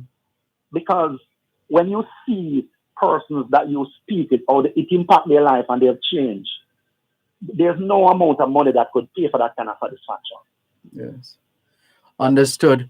And so then, Dr. Gordon, how are you setting about courting partners, collaborators, funders, resource-rich entities? What is the approach? In getting the foundation registered, that's one of our first attempts in looking at how we can get funding from the various arms that are out there. I realize some of the embassies here in Jamaica, they do provide funding for stuff like what we do. Maybe not at the magnitude and the amount that we need. Yes. But they do have annual funding. Like, for example, last year, the Canadian High Commission was reporting that they have these funding every year that no one applies for. So we were looking at capturing some of those funding to help with the work that we have to get done. Mm-hmm. And what would be required in terms of partnerships? What does a Love Has Hands Foundation partner look like? Okay, so I'm glad they asked that. We have several types. So we might have those service clubs, for example, the Kiwanis Club, the Circle K, that go out and do their intervention. We partner with them to provide them with the kit, the success kit, as well as we go along with them if they so desire, for us to help to administer the whatever it is that we're sharing with the children. So there's that aspect of it. There's the aspect of a business. One of these businesses coming on board and they fund a visit, whether it is to a children's home, a community, etc. And they also come on board in terms of their staff being a part of our volunteers on the day. So our partners are financial partners. Our partners are restaurants. Our partners are providers of clothing items. Our partners include guidance counselors, teachers. Those are some of who we have worked with in the past. Mm-hmm. We're not limiting it though. Yes. Because I wrote something just early this morning after 2 that we want to continue to think creatively inside and outside the box. Yeah. And a friend of mine normally asks, why is there a box in the first place? But I get the picture. Pastor Mercurius, Yes, to some frustrated parents, guardians listening to us right now, not sure how to respond, or not sure their response is inadequate to a child who they regard as being bad. Picnic badism, bad. Dervan, yes. It's good you asked me that. You see, when I was going to Stone Hill, yes, I can tell you where I grew up. I grew up down a little avenue off Walden Park in 37 Lane. And I can tell you some stories, but we don't have time to go into all of those now. I grew up with some of the most notorious people in Jamaica. But I realized that what they were into was not what God designed me for. And when I went to Stony Art Academy, there was a principal there by the name of Monica Stimson. She had died now, but God bless her. I used to break every rule at that school. You know what Miss Monica Stimson did? She did not say a bad word to me. She came to me every morning. Let me tell you, I was supposed to wear shirt and tie and a dress pants. I wore jeans and Gansey to go to school every day. And when I stopped wearing Gansey, I start wearing some shirt and you put some string on the bottom of the shirt and draw it. Uh-oh. And she came to me one morning and said, draw the string out on the shirt and say, you're such a lovely young man. And I had my shirt out in my pants and she pushed it in. And she did that for about a month straight. And Dervan, after a while, it got to me. I started basing how she saw me. And that made an impact on my life. So I can thank Miss Monica Simpson for the kind of positive person she was. She never said a bad word to me. She kept encouraging me. She kept seeing things that nobody else saw. The positive reinforcement is important. Yeah, and clearly with that kind of background and experience, you are more than qualified to be engaging engaged in the work that you are right now with Love Has Hands Foundation. Yeah, I think so. It's a gift from God to be able to work with persons in those kind of capacities. Because when I was young, I needed the help and there was nobody to help me. I made a commitment to God. I said, God, as long as you give me life, I commit myself to helping others. So I live to help others, really. Yeah. And long may you continue so to do. Dr. Gordon, as we wrap, remind our listeners and viewers at home and abroad how they can connect and keep in touch and follow the work of Love Has Hands Foundation, even beyond the launch on the 25th of April. Yeah, so for persons who want to connect with us, they can go on the website lovehashandsfoundation.org. Lovehashandsfoundation.org, and they can connect with us right there. They can also WhatsApp 876-383-2358. That's 876-383-2358. We're on all the social media platforms. YouTube, we're on Facebook, Twitter, Instagram, IG, we're there. And one of the things to I should say to you, Dervan, that Pastor Dervan is a fantastic support. You know, he's with me all across. Don't move. One moment, please. The phone, it occurred to me. You're listening to Power 106 FM. The time is now 4:15. Healthy habits start with washing your hands several times daily with soap and water. If soap is not available, then use Benjamin's hand sanitizer and use Benjamin's rubbing alcohol for frequently touched surfaces to help prevent the spread of germs and viruses. Don't touch your face with your hands or rub your eyes. Any virus on your hands can make you sick, so wash your hands frequently. Your health is in your hands. Stay healthy with Benjamin's, a trusted name for over a century. NIS pensioners, early encashment continues. Pension order vouchers with payable dates in April 2021 may be encashed as of April 8. All payments for the month of April may be collected at the same time at your nearest post office. Note, pension vouchers can only be encashed at post offices. A message from the Ministry of Labour and Social Security.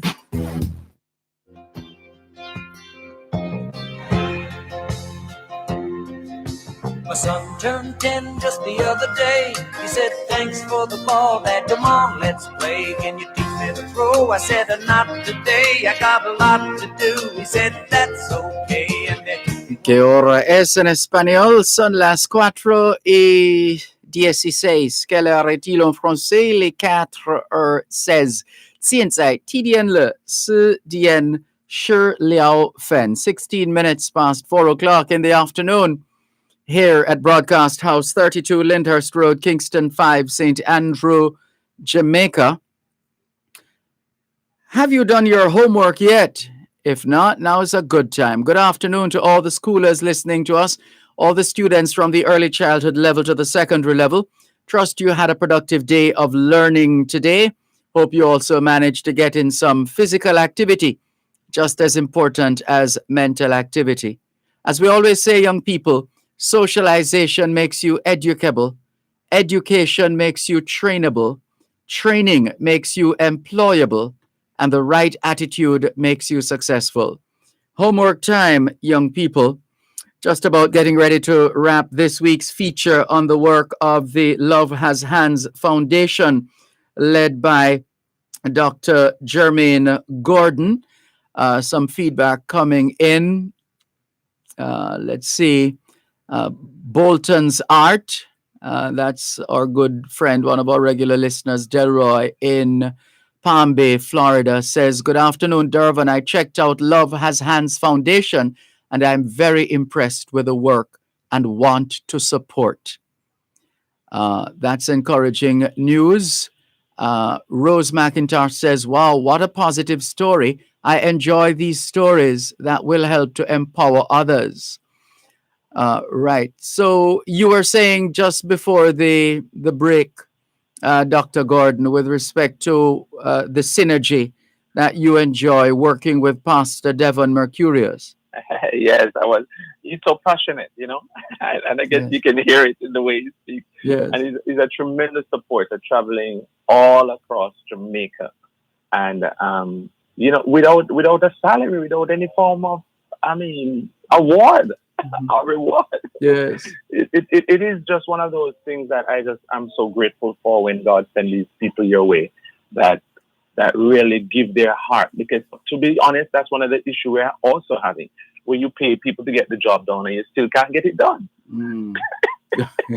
So his kind of attitude is really what is an example, a very good example that we need to follow.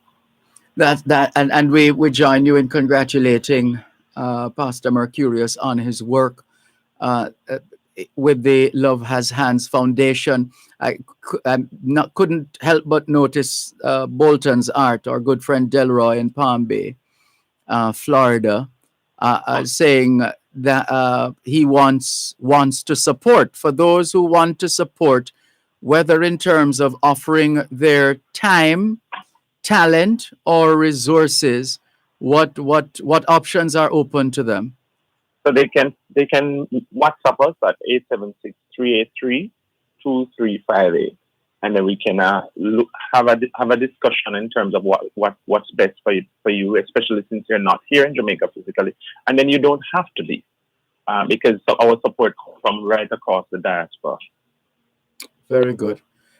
So once again, for the record, remind us of the contact details for Love Has Hands Foundation. Again, listeners, the official launch of the Love Has Hands Foundation will take place 5 o'clock in the afternoon, Sunday, the 25th of April. And it's going to be virtual, so we don't have to worry about the curfew, right, Dr. Gordon? That's right. You would have already been at home. which means your audience is likely to be bigger anyway. Yes. But we want to thank you for the work that you continue to do. We thank you as well, Pastor Mercurius. Thanks for having me. I forgive my curiosity, but what's the history behind your name? Your surname. I'm happy you asked that. When I go on the road, I tell my students that I'm fully Caribbean because my daddy is Guyanese, my mother is Bahamian, and I'm Jamaican. Oh wow! Fully Caribbean. Hold on, say that again. Say that again. Slow down. I tell them that my dad is Guyanese, my mother is Bahamian, but I'm Jamaican. I'm fully Caribbean. That's quite something. That's quite something, because I'm sure every now and then, even as an icebreaker, someone takes aim at your name. Takes aim at your name. I've been growing up, I've been having that. I've kind of learned now that it's just a fabulous name. Yeah. So can we? We have to be careful whether we say in name and nature, because Mercurial refers to sudden or unpredictable changes of mood or mind. No, it's not mercurial. I know it's not mercurial, but mercurial is close to mercurious. Yeah, man, I know. I get that a lot, but it's mercurious. I think it's the ability to speak. Yes. In the Bible, when Paul spoke eloquently, they said he spoke like Mercury. He spoke like he was a god. I don't think I'm at that level, but I thank God for the passion He has given me. Yes. And it's a pleasure to work alongside Dr. Gordon and the team that we have, fabulous team, and we're looking for doing some fabulous things for Jamaica's youth. And we look forward to continuing to give you all the support that you need to get the word out there, to help to connect the organization by virtue of the airwaves and or online streaming, etc.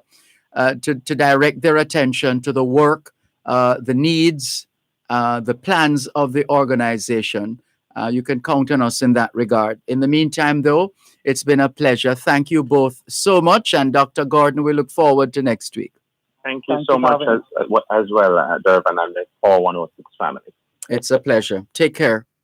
All the best, listeners. And we've completed another in our series of interviews featuring the work of the Love Has Hands Foundation, founded and being led as executive director by ordained minister of the gospel, international gospel artist, innovator, inspirational author, worship leader, composer, musician, and motivational speaker, Dr. Jermaine D. Gordon. And you heard as well from Pastor Dervan Mercurius, secretary and new coordinator of school activities for the Love Has Hands Foundation. He's also a career counselor and is the quintessential Caribbean man, as you would have heard. Guyana, Bahamas, and Jamaica holding claim to Pastor Dervan Mercurius. Thank you very much. Listeners, once again, if you need more information, feel free to check out the Love Has Hands Foundation website, lovehashandsfoundation.org. That's lovehashandsfoundation.org. Can we clear a couple of messages now? Since the last time we checked, the number of messages went up. And let's clear the ones we haven't shared yet. Norman Hines says, good afternoon, Mr. Dervan and listeners. To you too, Norman Hines. Also, Angela Lansford says, some years ago, my sons were left at school by their driver. Dervan's "Do You Know Where Your Children Are" alerted me to the fact that they were not picked up at their usual time when I called home because I was in class at university and did not know. So your highlighting Love Has Hands is great. Thank you very much, Angela Lansford. She goes on to say, we treat our boys too rough and and over love our girls. Wrong, wrong, wrong. Also, Millicent Morris says, this song is so soothing. Thanks for musical talent and meaning, the story behind it. Blessings. You're welcome, Millicent. Thank you very much. Angela Lansford says, when your heart is in something, it isn't considered work. That is true. And the others. Raskava has rejoined us. Let's go to the call on our text line, same as the WhatsApp number.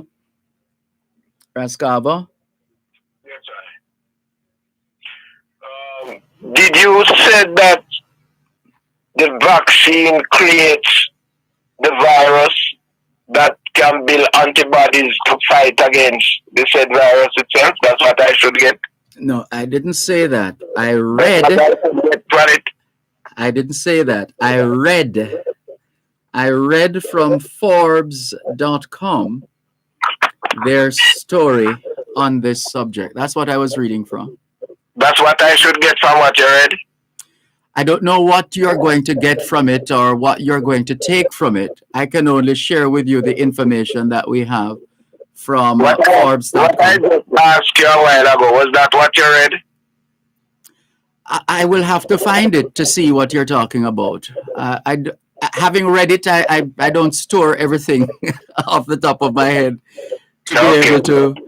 I'm just trying to bring up the story. Let's go to scientists say about the risk. Let's see if this is where I was. Looks like it. Yep. Right. So go ahead with what you were saying now. The vaccine actually build the said virus that will build an antibody now to fight against the virus itself. I'm scrolling through to find where that is actually said, because I was just going through line by line and repeating where necessary.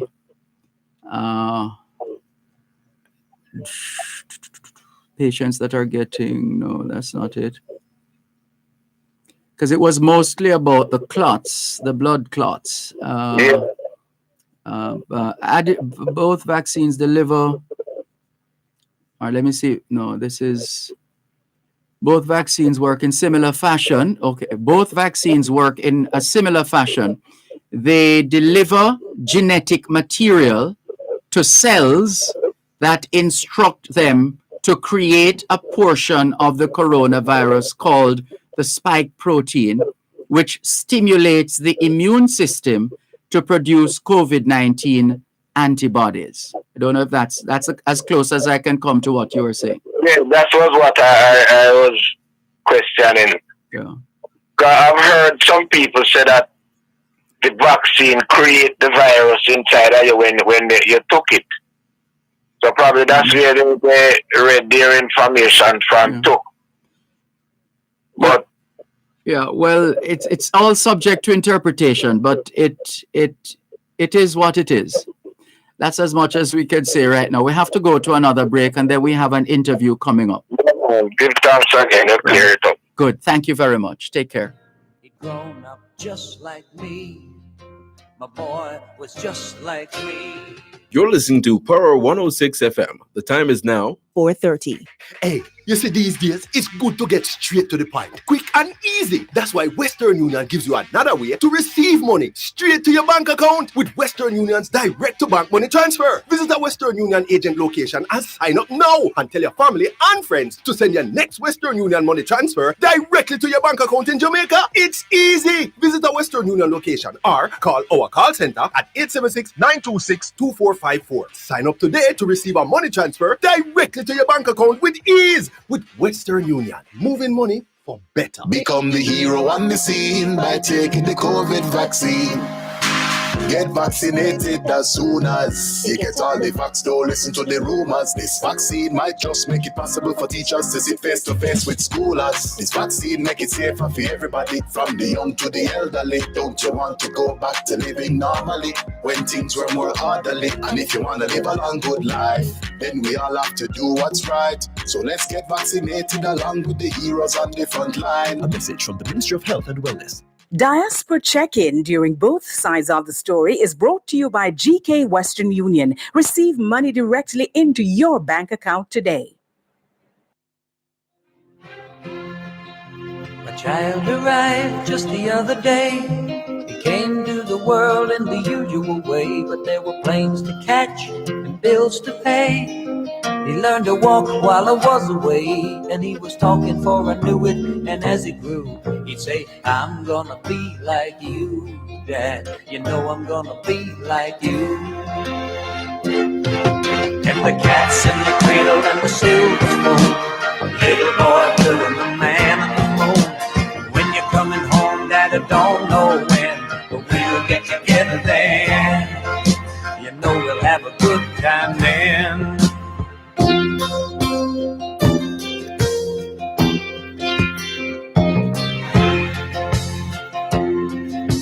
My son turned 10 just the other day. He said, thanks for the ball, Dad, come on, let's play. Can you teach me to throw? I said, not today, I got a lot to do. He said, that's okay. And then he walked away, but his smile never dipped and said, I'm gonna be like him. Yeah, you know I'm gonna be like him. And the cat's in the cradle and the silver spoon, little boy blue and the man on the moon. When you're coming home, Dad, I don't know when, but we'll get together then. You know we'll have a good time then.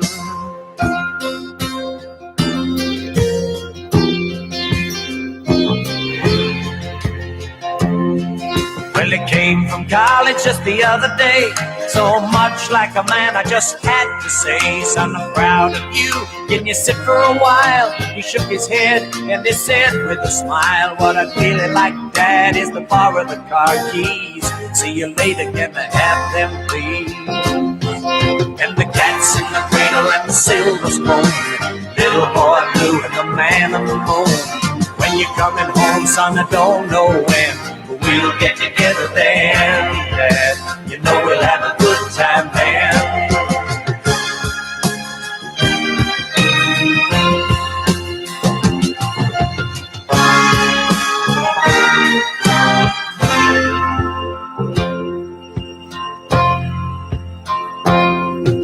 I've long since retired, my son's moved away. I called him up just the other day. I said, I'd like to see you if you don't mind. He said, I'd love to, Dad, if I can find the time. You see, my new job's a hassle and the kids are the flu, but it's sure nice talking to you, Dad. It's been sure nice talking to you. And as I hung up the phone, it occurred to me, he'd grown up just like me. Que hora es en espagnol? Son las 5:26. Quelle heure est-il en français? Les 5:26. Hiện tại, TDN le Wu Dien Cha Ar Shi Liao Fen.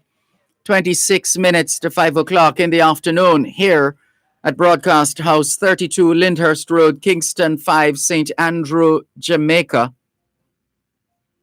Do you know where your children are? Are they where they're supposed to be? Doing what they're supposed to be doing? It's a good time to check up on the children.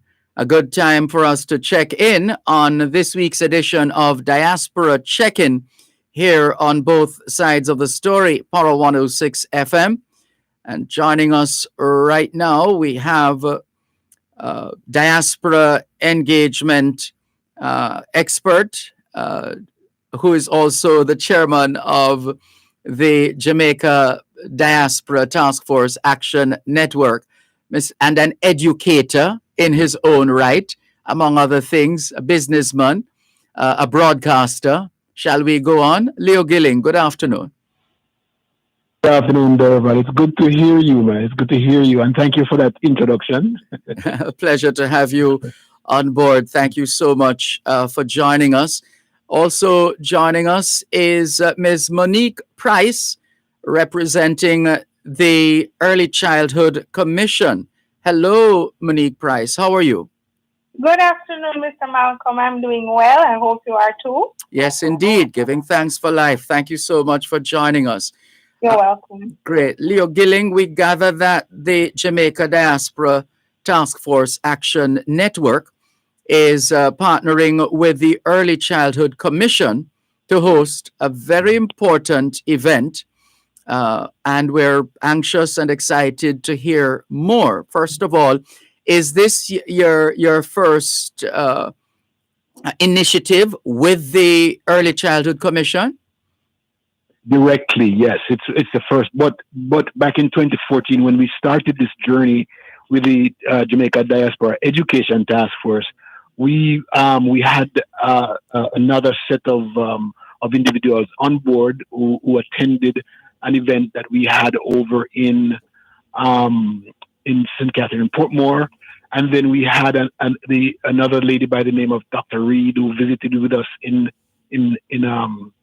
Florida a couple of years ago.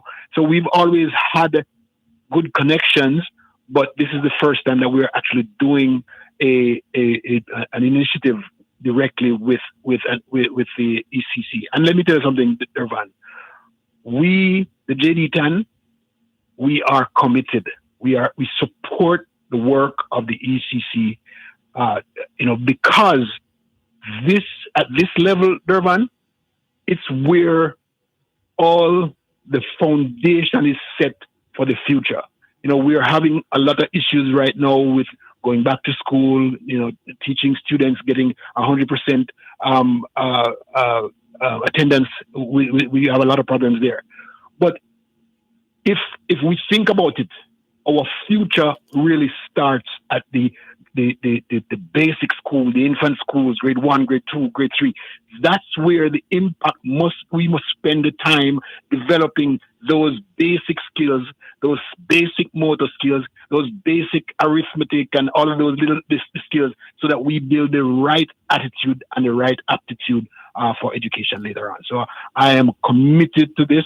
We love the collaboration, and I can't feel any better, I'm telling you. Yes. And how is the Early Childhood Commission hoping to benefit from this event, this conference coming up May 17 to 21st? Monique Price. All right. So we are hoping that we will be imparting knowledge to our practitioners and all stakeholders in the early childhood development sector. So this year's conference is all of 5 days, May 17 to 21, and we want to provide practitioners with training to improve their skills and techniques. And this is, of course, to help them to be more effective in teaching and learning in the sector. And of course, we have international and local speakers hoping to share knowledge from a broad base. So it's from the region, and hopefully we will build partnerships as well. So we will be sharing information and hoping to develop the sector, but at the same time, we would like to be forging partnerships to be able to enrich our early childhood sector here in Jamaica and assist in the region where we can as well. Keyword repeated a few times: partnership. Leo Gilling, outside of this partnership with the Early Childhood Commission here in Jamaica, the Early Childhood Commission and the Jamaica Diaspora Task Force Action Network, are there other partners on board for this professional development conference running from the 17th to the 21st of May? On the partnership segment, I would let Miss Price answer that question. But it's all we work on, Dervan. We believe that the only way forward that we can develop the core aptitude, the core attitude, the understanding, the reasoning abilities is by drawing from the various people, the various sectors, the various businesses, and the various ministries, so that all of these, because education is a part of the big picture. Dervan is a part of the big picture, but it's the most important part of the big picture, because it's where everybody learns, and we start very early, and so in order for us to be successful at whatever we do, we must build partnerships with outside sources, educate.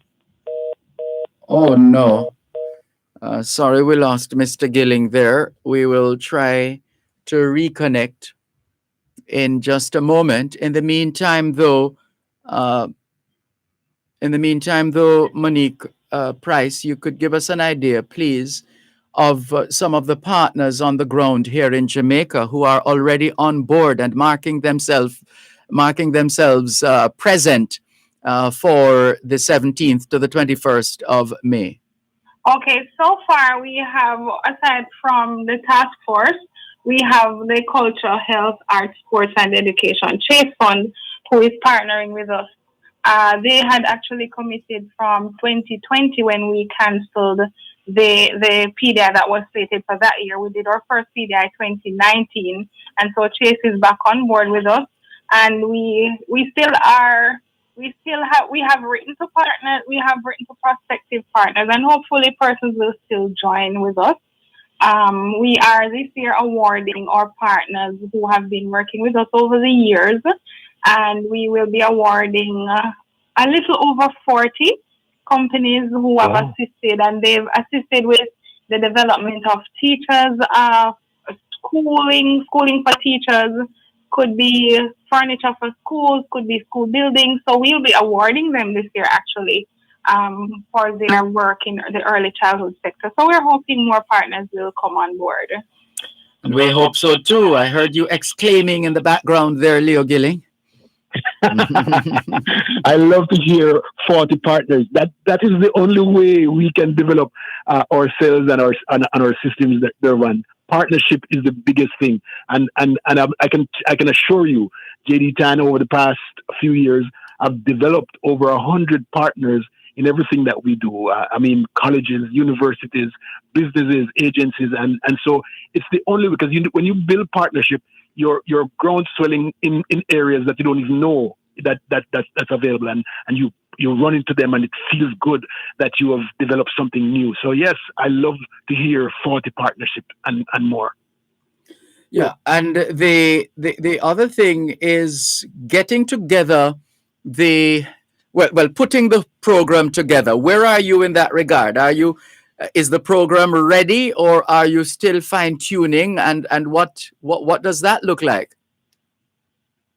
All right, so Dervan, we're fine tuning actually. We've reached out to all our presenters, so we're just reconfirming and just dotting our I's and crossing our T's. We have 6 tracks, or what you would call themes. We have for track 1, parenting; for track 2, 0 to 3, early learning and care; for track 3, we have Howard University on board with us. They will be hosting those sessions. We have track 4, which is STEAM. STEAM is science, technology, reading, engineering, arts, and maths in the classroom. We have track 5, which is Linda Moodell. They'll be hosting those sessions. We have track 6, which is leadership in a pandemic / COVID-19 conversation. So we have a variety of topics, and we'll be covering those throughout the entire period. Sounds like it will be quite transformative. Tell us some more after the break, please. You're listening to Power 106 FM. The time is now 4:45. ¿Qué hora es en español? Son las 5 menos 15. Quelle heure est-il en français? Les 5 heures moins 15. 现在几点了？5点加15分. 15 minutes to 5 o'clock in the afternoon here at Broadcast House 32 Lyndhurst Road, Kingston 5, St. Andrew, Jamaica. Good afternoon to all working Jamaicans tuned into both sides of the story here on Power 106 FM. It's a good time for us to ask ourselves, how productive have we been today? How productive have we been today? Well, no doubt the Early Childhood Commission and the Jamaica Diaspora Task Force Action Network will tell you that they have been very productive and looking to be even more productive with this upcoming conference running from the 17th to the 21st of May on professional development conference. And we have online Leo Gilling, who is very well known across the diaspora. His work in diaspora engagement, that is where I can't say his expertise lies, because he's an expert on so many other areas. But of course, he is diaspora engagement advocate and chairman of the Jamaica Diaspora Task Force Action Network, JD Tan. Monique Price has been representing the Early Childhood Commission on this week's edition of Diaspora Check-In, and she was in the middle of sharing with us different tracks. We got off track to take the break. Let's get back on track, Monique Price. All right, so I was explaining that we have 6 tracks / or themes for the conference, and in our aim we're aiming for greater child outcomes and for parents as well, because it's a very challenging time. Yes. So we have in mind our children, our practitioners, and definitely our parents and caregivers.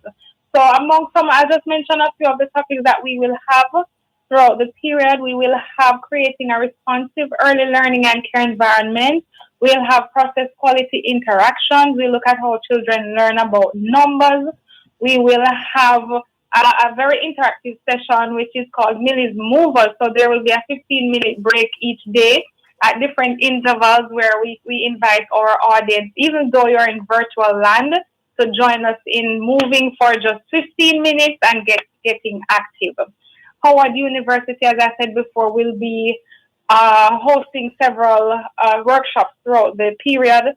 We will have the digital future of work, what skills will be needed for that. As you know, we're in the fourth industrial revolution. Technology is becoming increasingly popular. It is how we are surviving, basically, especially now in COVID. Another of the topics that we'll be looking at is embracing the transformational ECI, unearthing the children's creativity. We'll also be looking at how to support teachers in the 21st century, among a myriad of other symbol imagery as basis for a phenom.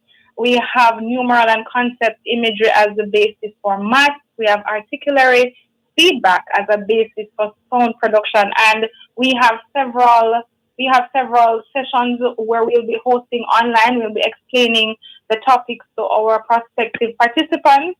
We'll be sharing the information. The conference is free, Dervan. Let me just mention that they can register on Early Childhood Commission's website. And leading up to the conference, we'll be sharing these topics and more. And we also email our updates on a regular basis.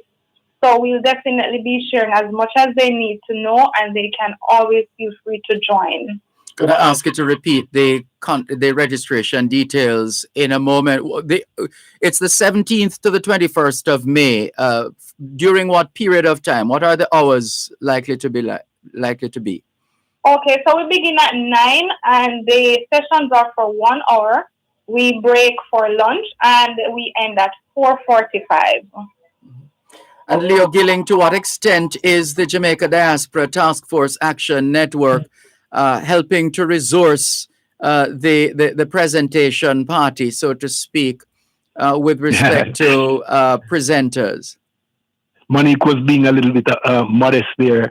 We have a host of diaspora persons who will be parts of the presentations and also panel discussions. So we're developing as we go. We're trying to find the right fit for the right segments. And so yes, we will be highly represented there. And so we're very, very happy. We're very, very, very happy for this, because we don't get a chance to go to do direct work with the most important sector in Jamaica.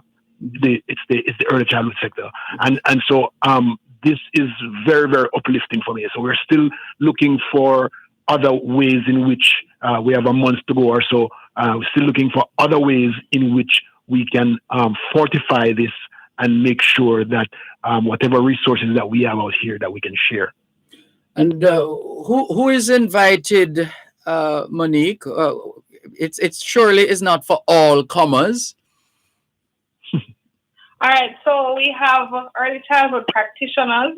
We have policymakers who can attend. As we have parents sessions, parents/caregivers, and stakeholders in the early childhood sector. So we've had up to this morning someone calling from NEPA, if you don't mind me saying, to ask about the conference. He actually registered and is looking at how we can infuse environmental lessons into the early childhood curriculum. So as long as you're interested in the conference, please register. You may have a vested interest in early childhood, or you may already be a part of the sector, and so all those persons are encouraged to attend. And the And Sorry, the go ahead. invitation will be going out. The invitation will be going out to all teachers. So I'm sure that there are workshops that all teachers can benefit from. So we're asking everybody, as long as you see something that you can register for, go ahead and register. Good. And speaking of registering, remind us again, please, Monique Price, of the registration details for those who'd like to be a part of this professional development conference collaboratively put together by the Early Childhood Commission in partnership with the Jamaica Diaspora Task Force Action Network from the 17th to the 21st of May. If you're interested, here are the registration details. Please go again, Monique. Okay, so you are to visit the ECC's website. It's www.ecc.gov.jm. You will see a tab that says PDI, and you can select that tab, and it will take you to there's a next link, and that's the only link on the page, the only link under the PDI tab, and it will take you to the registration page where you submit your information and you are registered. Is there a registration deadline? Registration is up to I cannot recall the date, but it's the week before PDI begins. And if you would like to still register, feel free to call the office at 618-2769. So that's 618-2769. Or you can always email the communications department at communications@ecc.gov.jm to register if you miss the deadline. Sounds like something to look forward to. Leo Gilling, will you be doing any streaming as well? Yes, we'll be streaming it. It will be streamed. It will be streamed live on YouTube and on our website, and possibly I think we're going to go Facebook, but I'm not so sure yet. We'll figure that out. But the one thing that I am asking Dervan, yes, these are the areas in which the diaspora can jump in and help. It's not just about the conference. Each of our infant schools and our basic schools need you. This is how we can help to build capacity. So if you can adopt a basic school, adopt an infant school, and get, because one of the things that they do at the Early Childhood Commission is help to certify some of these basic schools that are operating outside of the certification criteria. And so criteria. And so here is your opportunity to come in diaspora, come in and help any kind of resources that you think fit. But please do your needs assessment first, do your gap analysis and all of that stuff first before you start bringing stuff. But here is a great opportunity for you to adopt a school and help them get certified so that they will be doing the things that the government need them to do. Here's where we can do it. Well, you continue to do it, Leo Gilling, because you do it well. Thank you so much for the work that you and the JD Tan team continue to do in the name of Jamaica Land We Love. And well done to you, Monique Price. We're looking forward to following the staging of this conference, the 7th Professional Development Institute, from the 17th to the 21st of May. And we have no doubt we'll have reason to speak with you both again in the very near future. Thank you so much. You're most welcome, Dervan, anytime. It's been a pleasure. Leo Gilling is a diaspora engagement professional, a diaspora engagement advocate. He also chairs the Jamaica Diaspora Task Force Action Network. And Monique Price was just now representing the Early Childhood Commission. Looks like this is it. Can we thank you once again for the privilege of serving you on yet another edition of your program, Both Sides of the Story, for today, Wednesday, the 14th of April, 2021. The moving finger writes, and having writ moves on. nor all your piety nor wit shall lure it back to cancel half a line, nor all your tears wash out a word of it. All things being well, both sides of the story returns tomorrow afternoon, 2 to 5. Till then, this is Dervan Malcolm reminding all of us that every day is an opportunity to do better than yesterday. Take care. Diaspora Check-In during both sides of the story was brought to you by GK Western Union. Receive money directly into your bank account today. When you're coming home, Dad, I don't know when we'll get together then. You know we'll have a good time then.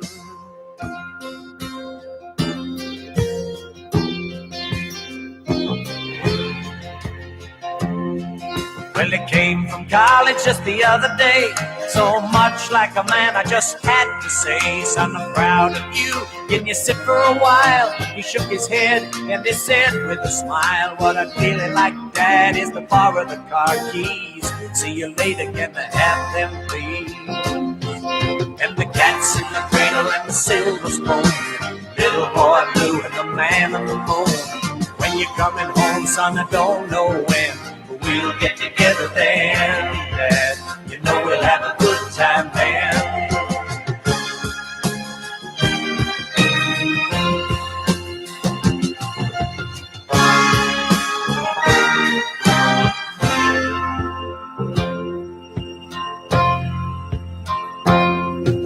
I've long since retired, my son's moved away. I called him up just the other day.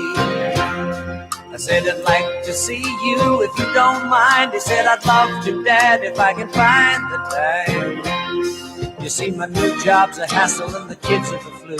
But it's sure nice talking to you, Dad. It's been sure nice talking to you.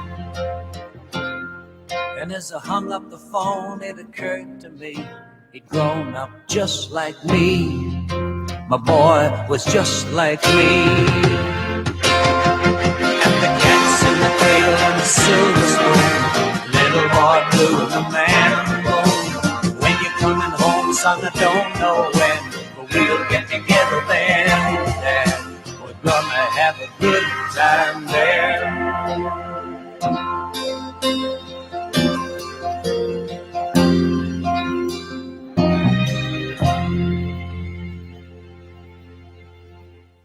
You're listening to Power 106 FM. The time is now 5 o'clock. News, comprehensive, powerful, and credible. Power 106 FM now presents a